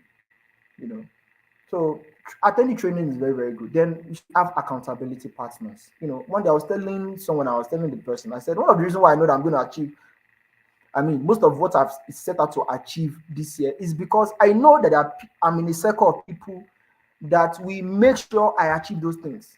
And why will they force me? Why? Because they don't want to look bad. They don't want to be like they're the only one that is prospering and not doing well. You understand my point? So surround yourself with those kind of people. Surround yourself with friends that you guys are going the same way. Like for example, now we're talking about purpose. Surround yourself with people that have the same purpose. Surround yourself with people that are, they are financially aligned with their purpose. Because it helps. I need to tell people, man, if you are in a circle of people that are not going anywhere, it's possible that at the end of the day, 2024, like just do this. Like this same thing that I've discussed, go to your friends, each of your friends, and ask them, okay, what are your goals for this year? Are they trackable? Are they specific? If they can't answer these questions, it means that there is no how those people are going to tell you anything that's going to be beneficial in 2024 that will also help you achieve what you are going for or going for in 2024. It's not possible. You ask this person, and they cannot give. Why? Because they are not even prepared. They don't even know what to do. And if you're in a circle of people that don't know what to do, you're in a circle of people that you need help, they can't come to you. You're in a circle of people that you're going through things, they can't help you. It's not difficult. First, it's not by force. So these are some of the things. Have life coach. Submit to yourself to a mentor. There are a lot of things that you can get from a mentor that you will never learn in the next 15 years of your life. The truth. Why? Because they have gone through the same road. They've gone through the same road of your purpose. They've gone through where you are going through, where you want to go through. They know the in, they know the out, they know the shortcut, they know the long way. I don't know if you get my point. They know what the journey look like. Walk up to them. Be humble. Your life coach doesn't have to be older than you. Your life coach can just be, or your mentor can be somebody younger than you. I have a lot of Gen Z, a lot of Gen Z mentors. I mean, once in a while, I go to Lagos to go and meet them. I just fly down to Lagos and go and meet those guys and go and talk with them. Okay, what are you guys doing? What are you guys doing? What are you guys doing? Because those are the guys making money, right? Those are the guys making money. So you don't have to be, proud. Just ask. If you see that this person is doing what you want to do, especially in your line of purpose, you know that this person is doing what you want to do. No matter how young or how old that person is, submit that person. Start from telling that person, "Oh, I'm going to be doing this for you. I'm going to be doing. I'm going to add this certain value for you from you. And while you're doing that for that person is going to give you back value.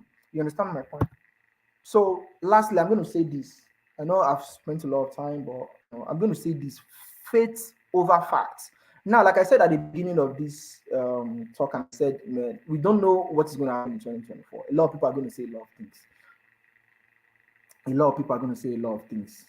A lot of people are going to come out and a lot of people are going to teach. A lot of people are going to talk. 2024, nobody knows what it's going to be. But the truth is that we can only and we can depend on what doesn't fail, you know,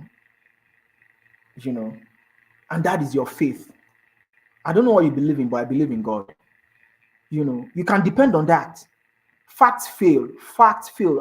I think somebody should write it down. Facts fail.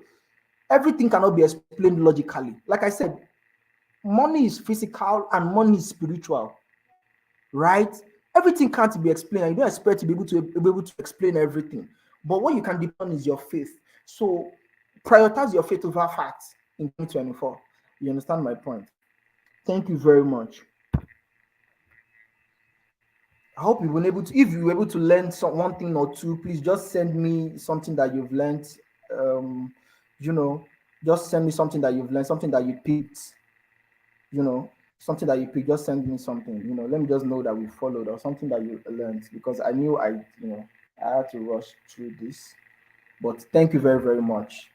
Thank you very, very much. I am really, really rooting for everybody this year, 2024. We've said it this year that we are not going for anybody. So let's make the best of 2024. Thank you very much.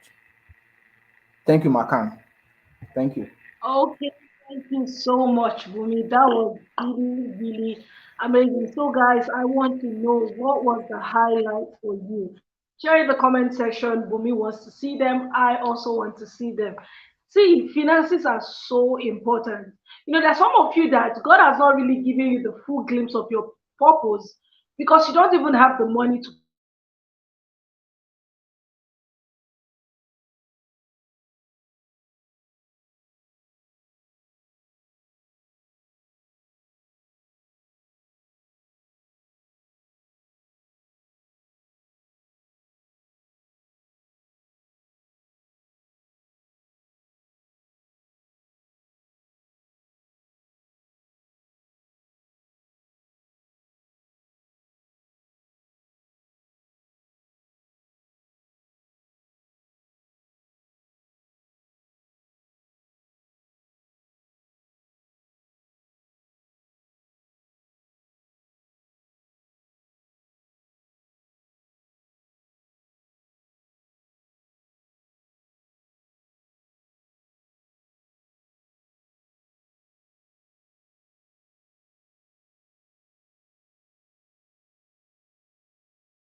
Sorry, everyone. I am so sorry.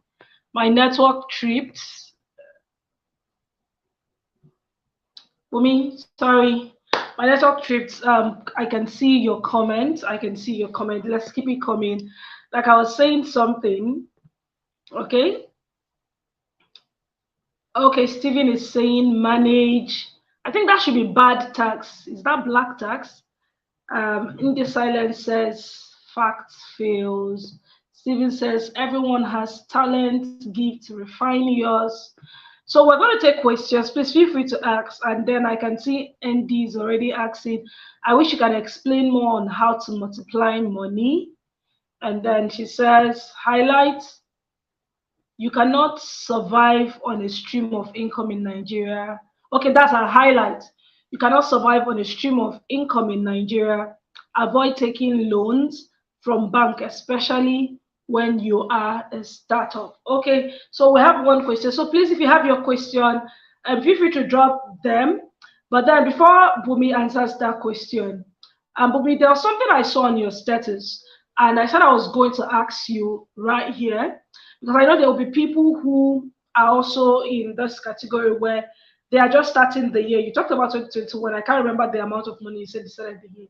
But I saw on your status, I think it was on the 1st of January or 2nd of January, someone asked you a question and said, if you had only 1,000 Naira, how are you going to start the year and then end up with more money or something like that? And I saw simple factual ways that you mentioned, and I felt it was relatable and it's something people should know because people used to feel like it's until I have a lot of money. I'm also going to share later on how I was able to start up my own personal development even without earning any money to get to a point where I can now earn, I can afford to have, pay my rent, buy some equipment in the house and other things. I'm also going to share that.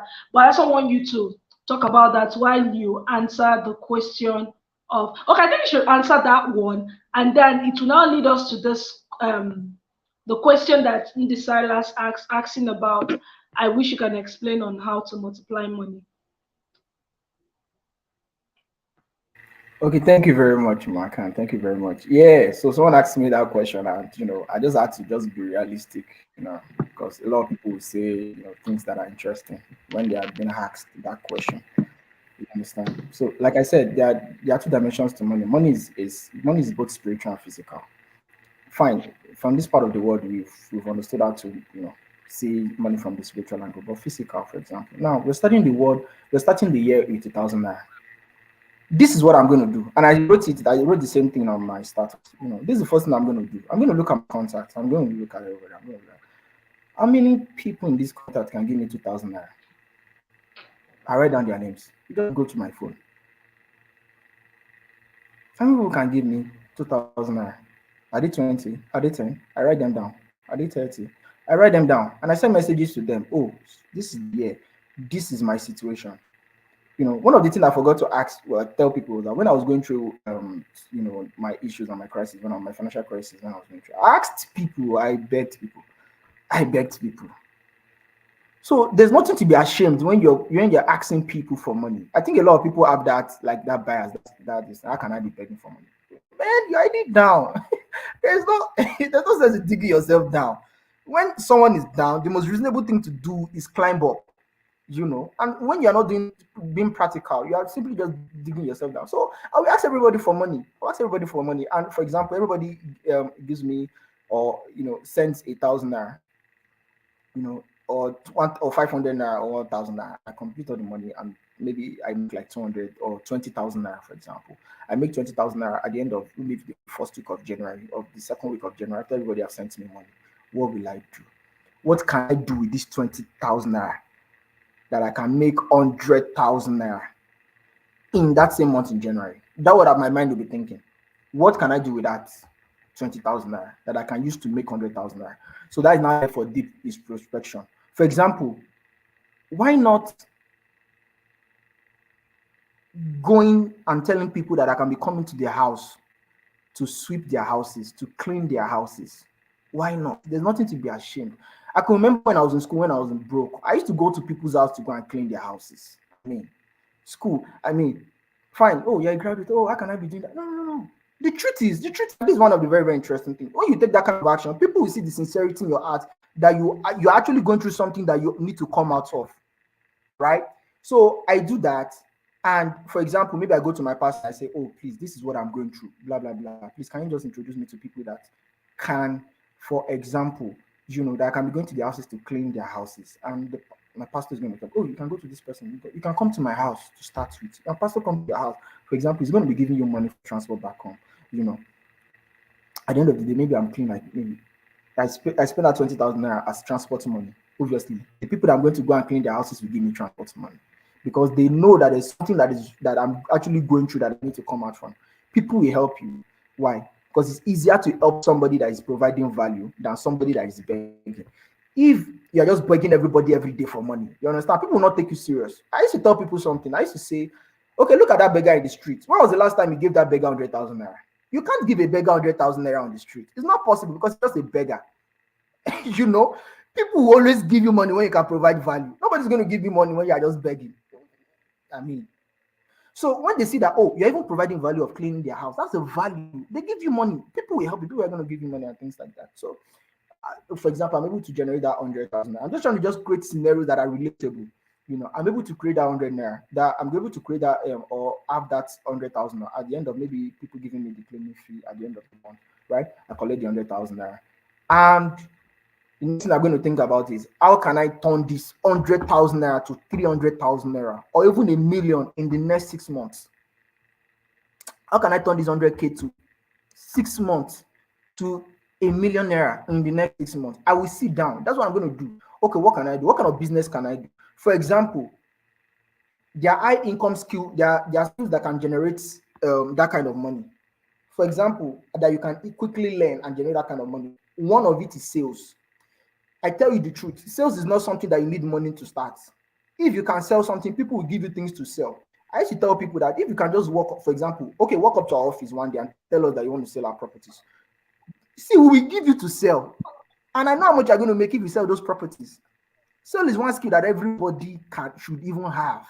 Somebody say, well, I can't sell. The truth is you can sell. The reason why you can sell is the reason why you have that job, is the reason why you have that business, is the reason why you have that relationship, is the reason why you have that friend. Because one of the key points in selling is just communication. If you can't sell, you won't have those people. If you can't sell, you won't have those jobs. So the question is not if I can sell or not. The question is, am I being paid my worth for what I'm selling? Right? Am I being paid my worth for what I'm selling? For example, now I finished school, I spent 4 years in school, 4 plus X years in school, and they're paying me 50,000 naira for per month for what I went to school to go and learn. So what basically the sum is, what I'm being paid, or I'm selling myself for 50. I'm selling my education rather for 50,000 naira per month. That's the thing.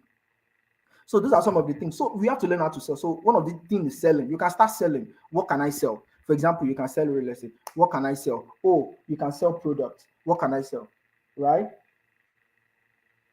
You understand my point? So when you pick those things, okay, what can I sell? Okay, how can I get trained in this particular thing? Because the truth is, anything can be learned. Anything at all can be learned. Anything can be learned. So you go Google somebody, you look at the person's review, you see, oh, this person is very good. This person knows how to teach, things like that. This person has like names of people that he has trained, and this person is successful. You go to that person. In fact, one of the things I've already realized now, especially in time like this, that they're going to give you a free product. Study that free product yourself. You might not even pay for the class. You understand? You might not even pay for the class. Just study the free product. Study it, learn it, understand it, then practice it. The truth is, don't have to make systematic, measurable goals. And at the end of the year, just realize, oh, I'm not broke. You understand the truth? But obviously, this is going to take discipline. What I've said is going to take time. What I said is going to take a lot of challenges. Obviously, challenges are going to come. So that's what I'm going to do. At the end of the year, I'm going to just realize that I've even made more than at the end of 6 months, I've made more than $1 million, which is going to be true. Because those are some of the things that those are some of the ways that you know that you see God's hand. Like I said, I'm a Christian. When you have something in your hand that God can bless, You have a resource, you have a skill, you have a talent, you have something in your hand that God can bless. That's when God is going to come into the picture. But sorry, I'm sounding like but I'm a Christian. You come to the situation just like the parable of that, talent. You understand? The person just had one and he couldn't multiply talent. You understand the point? So do something with what you have, and everybody has skill, everybody has character, everybody have the ability to be able to believe, and I think that's very, very powerful. Yeah. So I'm going to be answering the second question. How do I multiply my money? I can't see that question very well, but I think how can I multiply my money? Yeah. So this is it. So someone told me, he said you should be able to find a way of making, and I said it when I was teaching.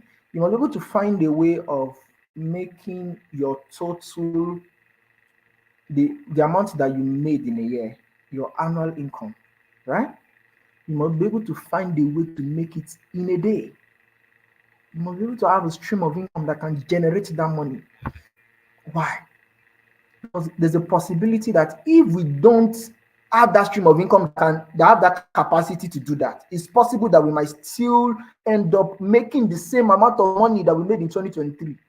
It's very, very possible, right? So we have to sit down. What are those things that I can do that can generate the amount of money that I made in 2023? Right? What are those things that I can do? For example, I sell real estate properties. For example, real estate, they can pay you 5%, 10% of some properties that you sell. You know, I'm very good at selling. Really, I'm very, very good at selling. I have a skill. I'm into financial. I'm into finance, so I know how to do financial modeling. With financial modeling, you can make a lot of money. With financial modeling, I mean, helping people plan their business, helping people model their projects and things like that. You know, but what are those things? I don't want to talk about myself, but sit down. What are those gifts that I have? What are those gifts that I have? How can I leverage it? Who are those people that I need to meet to show me how to make much from that skill? You understand? The person that is singing on the streets and the superstars that we have now, they are both singing. All of them are singing, but the truth is, they are commanding the same rates. That's my point. Who are those people? Who are those gatekeepers in that industry? Who are those gatekeepers of that skill that I can go and meet that will show me how they are making their money? You understand my point? Who are those influencers that can push on a platform to make money from what I believe I know how to do? Right? That is it. We all know these things. People make money from ridiculous skills. Like skills that you're just gonna be like, oh, for God's sake, how is this guy making money? Is this thing not something that anybody can do? But the truth is, the reason why you're not making money like they are is because maybe you don't even know who can show you how to make that money that they are making. Let me just digress. Somebody was talking about something. The person was like, why is it that people were complaining that it's only Nigerians that were selected for Grammys this year? And somebody was analyzing that. He said, somebody like those guys that you look up to, you understand, they are registered under record labels that are not within the country. For example, some of them are registered with Sony Music, some of them are registered under Sony Music label, Universal Music, Empire Music. They are not your day-to-day record label. So obviously, those guys have people in that record label that can push their music to platforms that they can be heard globally. So you can't compare yourself with them. You understand the truth? So some of us don't even just know the people that we can go and meet. Some of us don't know the people that we can go and learn, that we can go and get apprenticeship from. Because, okay, let me say this. See, a millionaire to a billionaire is crumbs.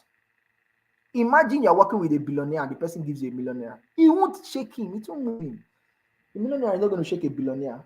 It's a lot to you, but it's not to him. He can easily give you that amount of money when you provide some value with him, when you are making sure that you are aligned with what is done. You guys are doing something together.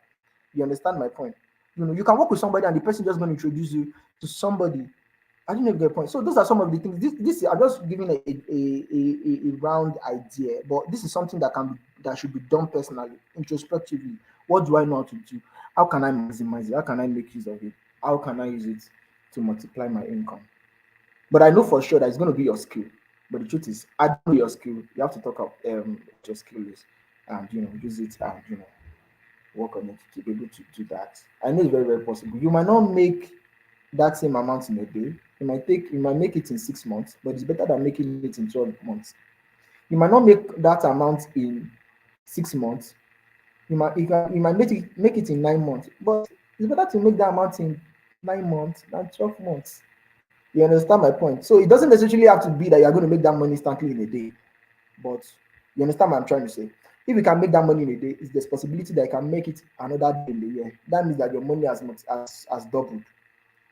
If you can make it in a month, it's possible that you can make it again. So when you make it like 4 times in a year, they make that your salary in 2023 4 times in 2024. Man, obviously you have increased financially. So that is just it. Thank you very much. I think MacAnne is off the call, but thank you very much. That is just my 2 cents to that question. Thank you. Thank you. I'll be waiting for her to come back. Thank you.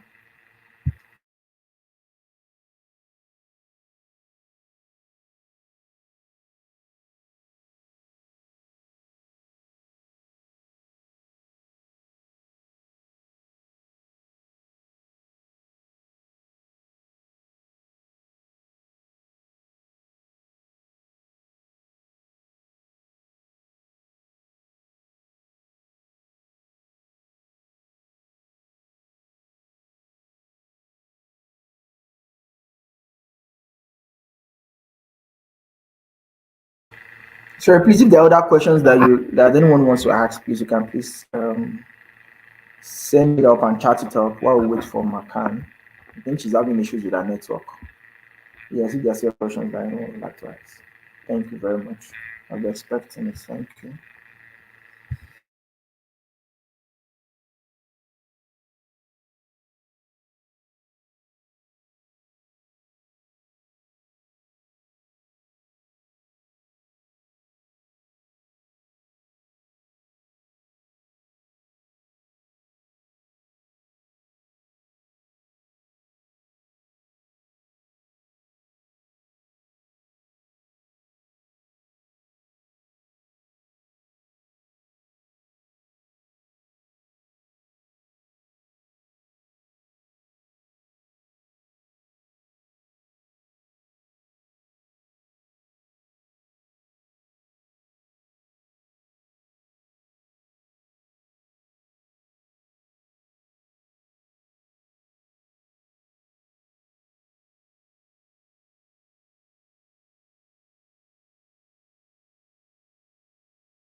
Guys, I am so sorry.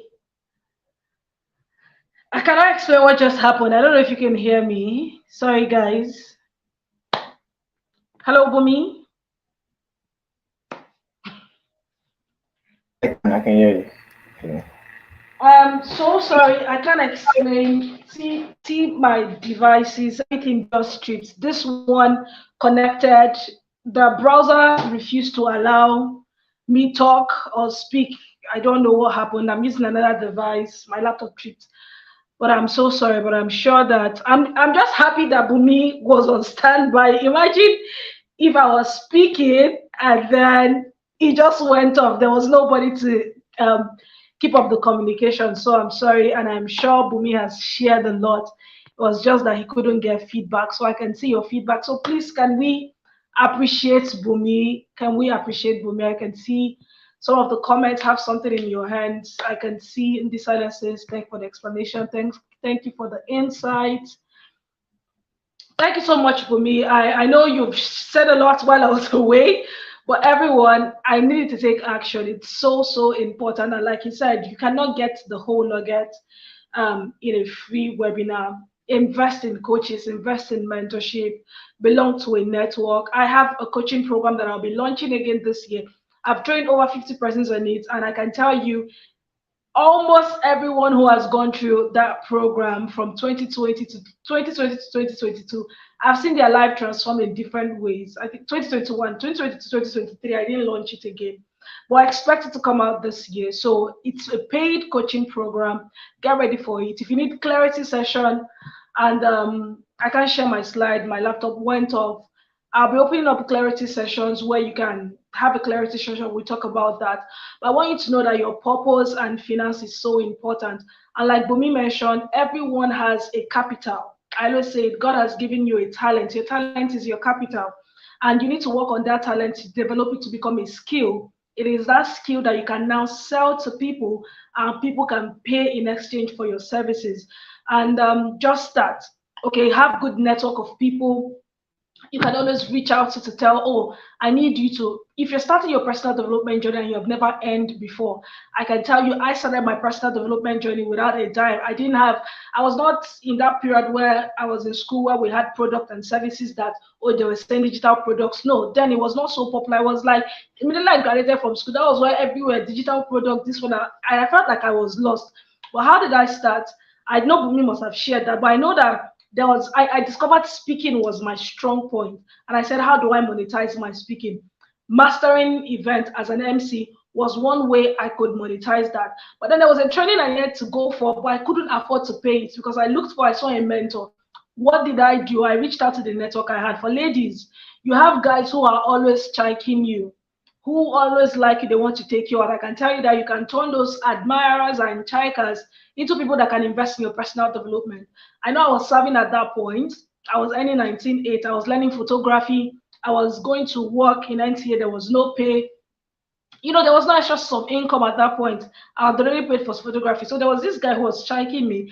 And because they saw that I was always passionate about growth, I had to tell him, see, there's a training I want to sign up for. That was how he gave me one part of money. I reached out to my auntie. I said, Auntie, you know that after service, that, I need to get a certification course. One program was MC, but I just told them certification course. That's how they gave me certification. I mean, she gave me part of the money. I reached out to someone else again. I think another guy. Like I said, there's a course I need to take out for. And then I now reached out to the person who was, first of all, I first reached out to the person who was organizing the program.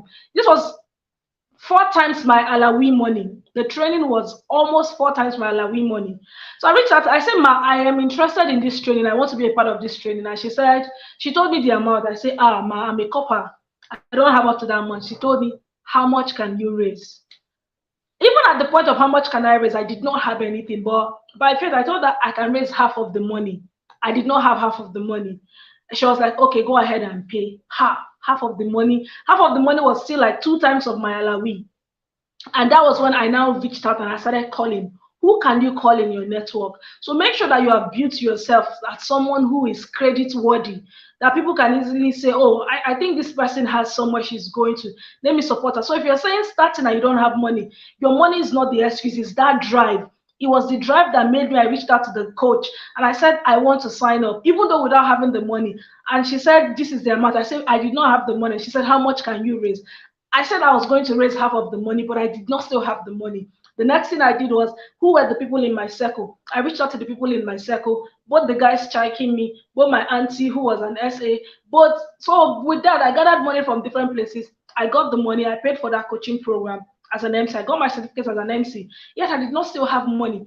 But savings, another thing is savings, but there's always a way to start. If you're in school, if you tell your parents, Daddy, give me money for a personal development, because they don't understand what is personal development, you are the one that will tell them, give me money that my rice has finished. But your rice, you know that even if they give you money for your rice, you take some part of the money for your rice, you're saving it. You say, oh, my handout has finished. It's not handout. You're not lying, because it's still personal development. It's part of, but if you tell them that there's a coaching, they don't understand. Their own is, they have sent you to university and they expect that when you finish from university, there are no jobs waiting for you really. So you need to start working, use what you have, and then start selling it, build your brand, leverage social media. Social media helped me a whole lot, because immediately I was finishing in 2019 for core member, went out 2020, COVID, everywhere was locked down. And that was when I looked within myself. I said, and what do you have? I had read books that, when I speak, people were like, oh, you are making sense. I was doing motivational videos on Facebook then, and a lot of people were following. And that was when I launched my first coaching program. And guess what? It was 1,000 naira. Even when I was launching the program at 1,000 naira, I was scared.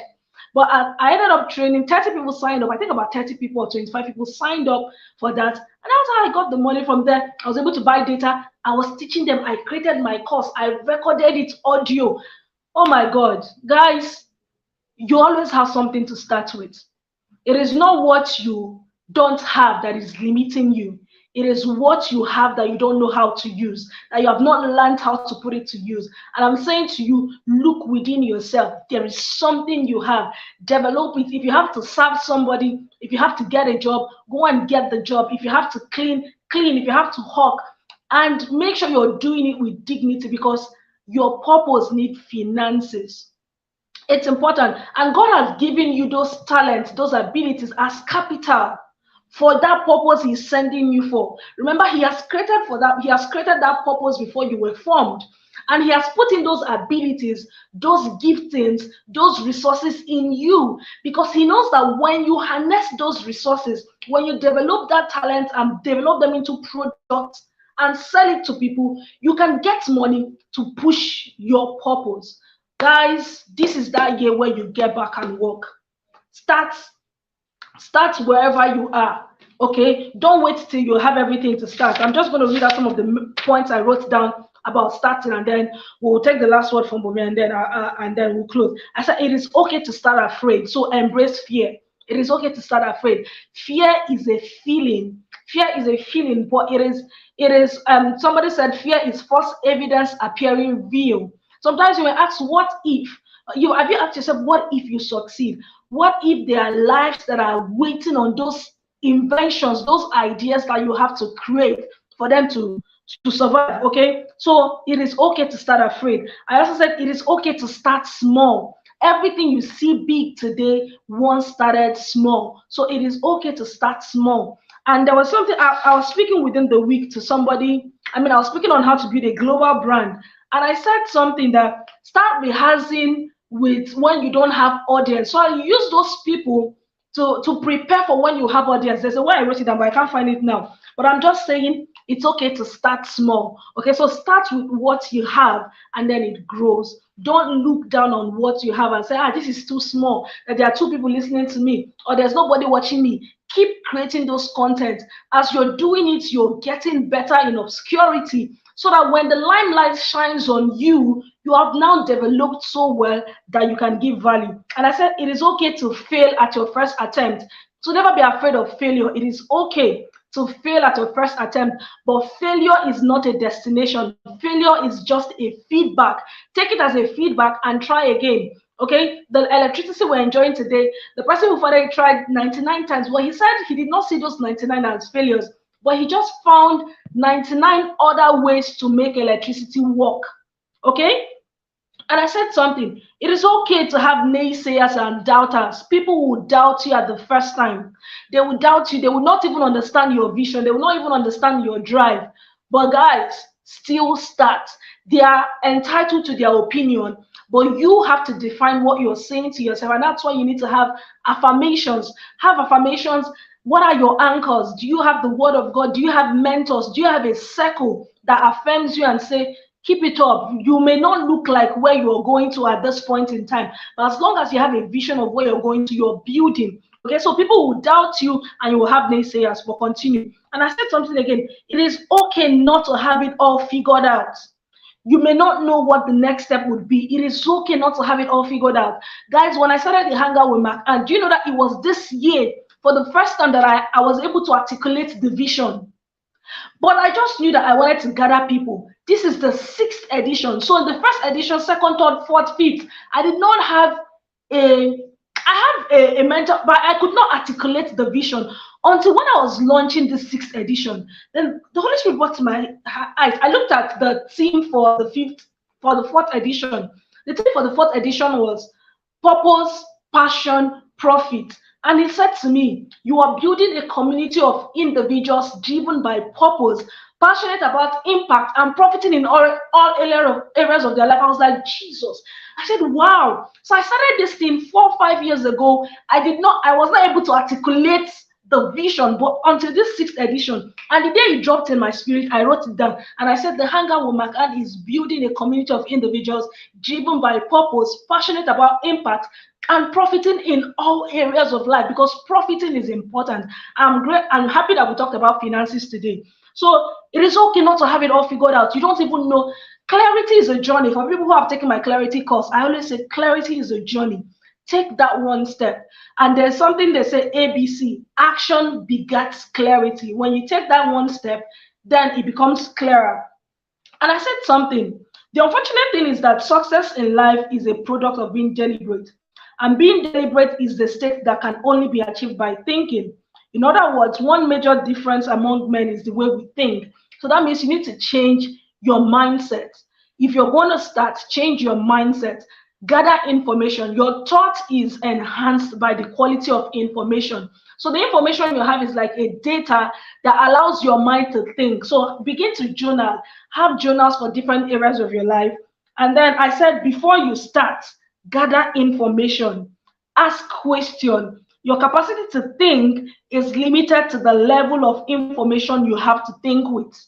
Gather information. Ask questions. Use Google. Google is your greatest resources in this dispensation. We have internet. So guys, ask questions. And I said, before you start, look for models that are in line with what you want to do. Look for models. They are everywhere.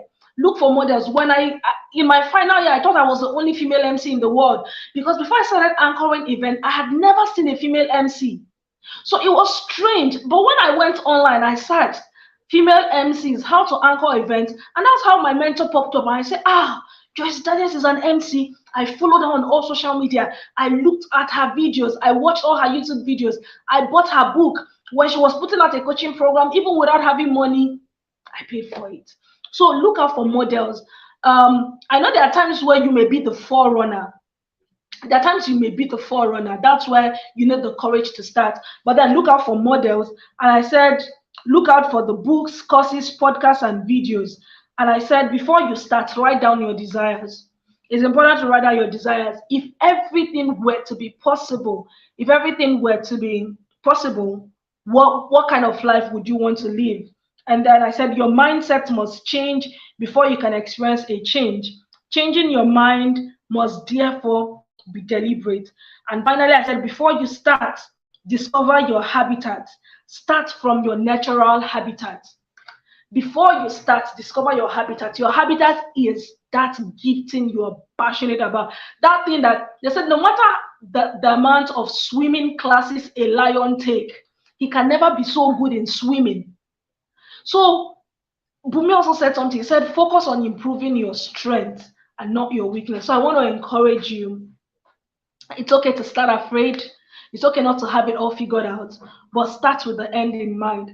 And know that if you If today, if you were told that you had just 7 days to live, what is that one thing? What is that two thing you would want to do? Write those things out. That's why it is starting with the end in mind. And most times people wait until they are on their sick bed before they start thinking of purpose. People wait until they're in their 40s, in their 50s. That's when they now want to start thinking of purpose. And then by that time, they're either weak, they're either bedridden with sickness. They don't even live up to that age. Today is what you have. Make the most of today. Those ideas in your mind, I can tell you that God has placed them in your heart, because as you keep journeying in purpose, your purpose is being streamlined into assignments. If you're able to pass that first assignment, maybe they just say, oh, there's always a smaller version for that bigger vision you have. That big picture that you want to change the world, you want to travel the world, there's a smaller version of it. Start small. Start afraid. Start without figuring it out. But by all means, get started.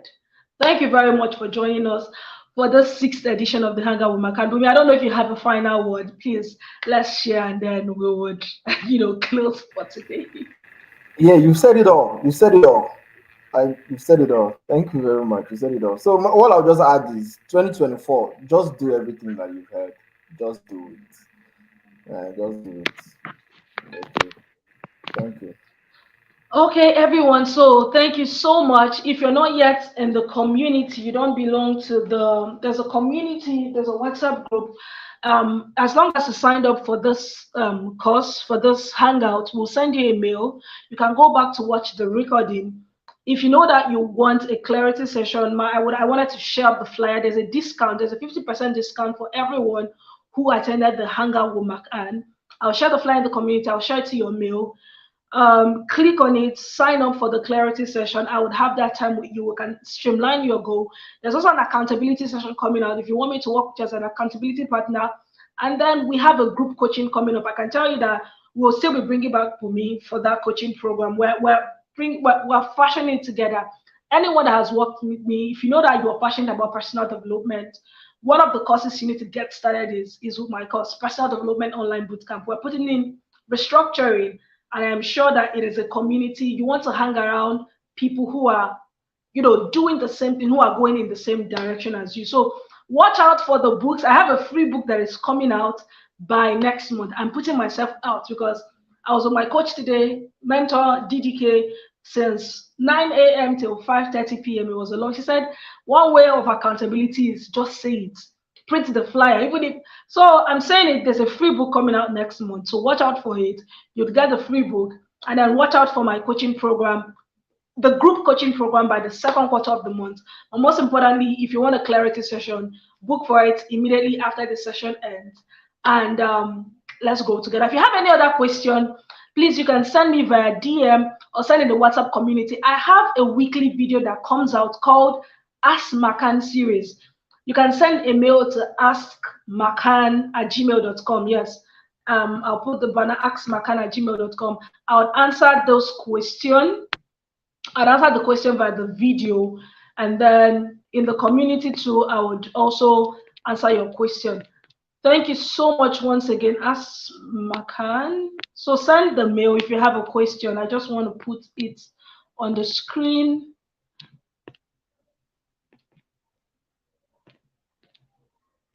Thank you all for your time. Please go ahead. Sorry.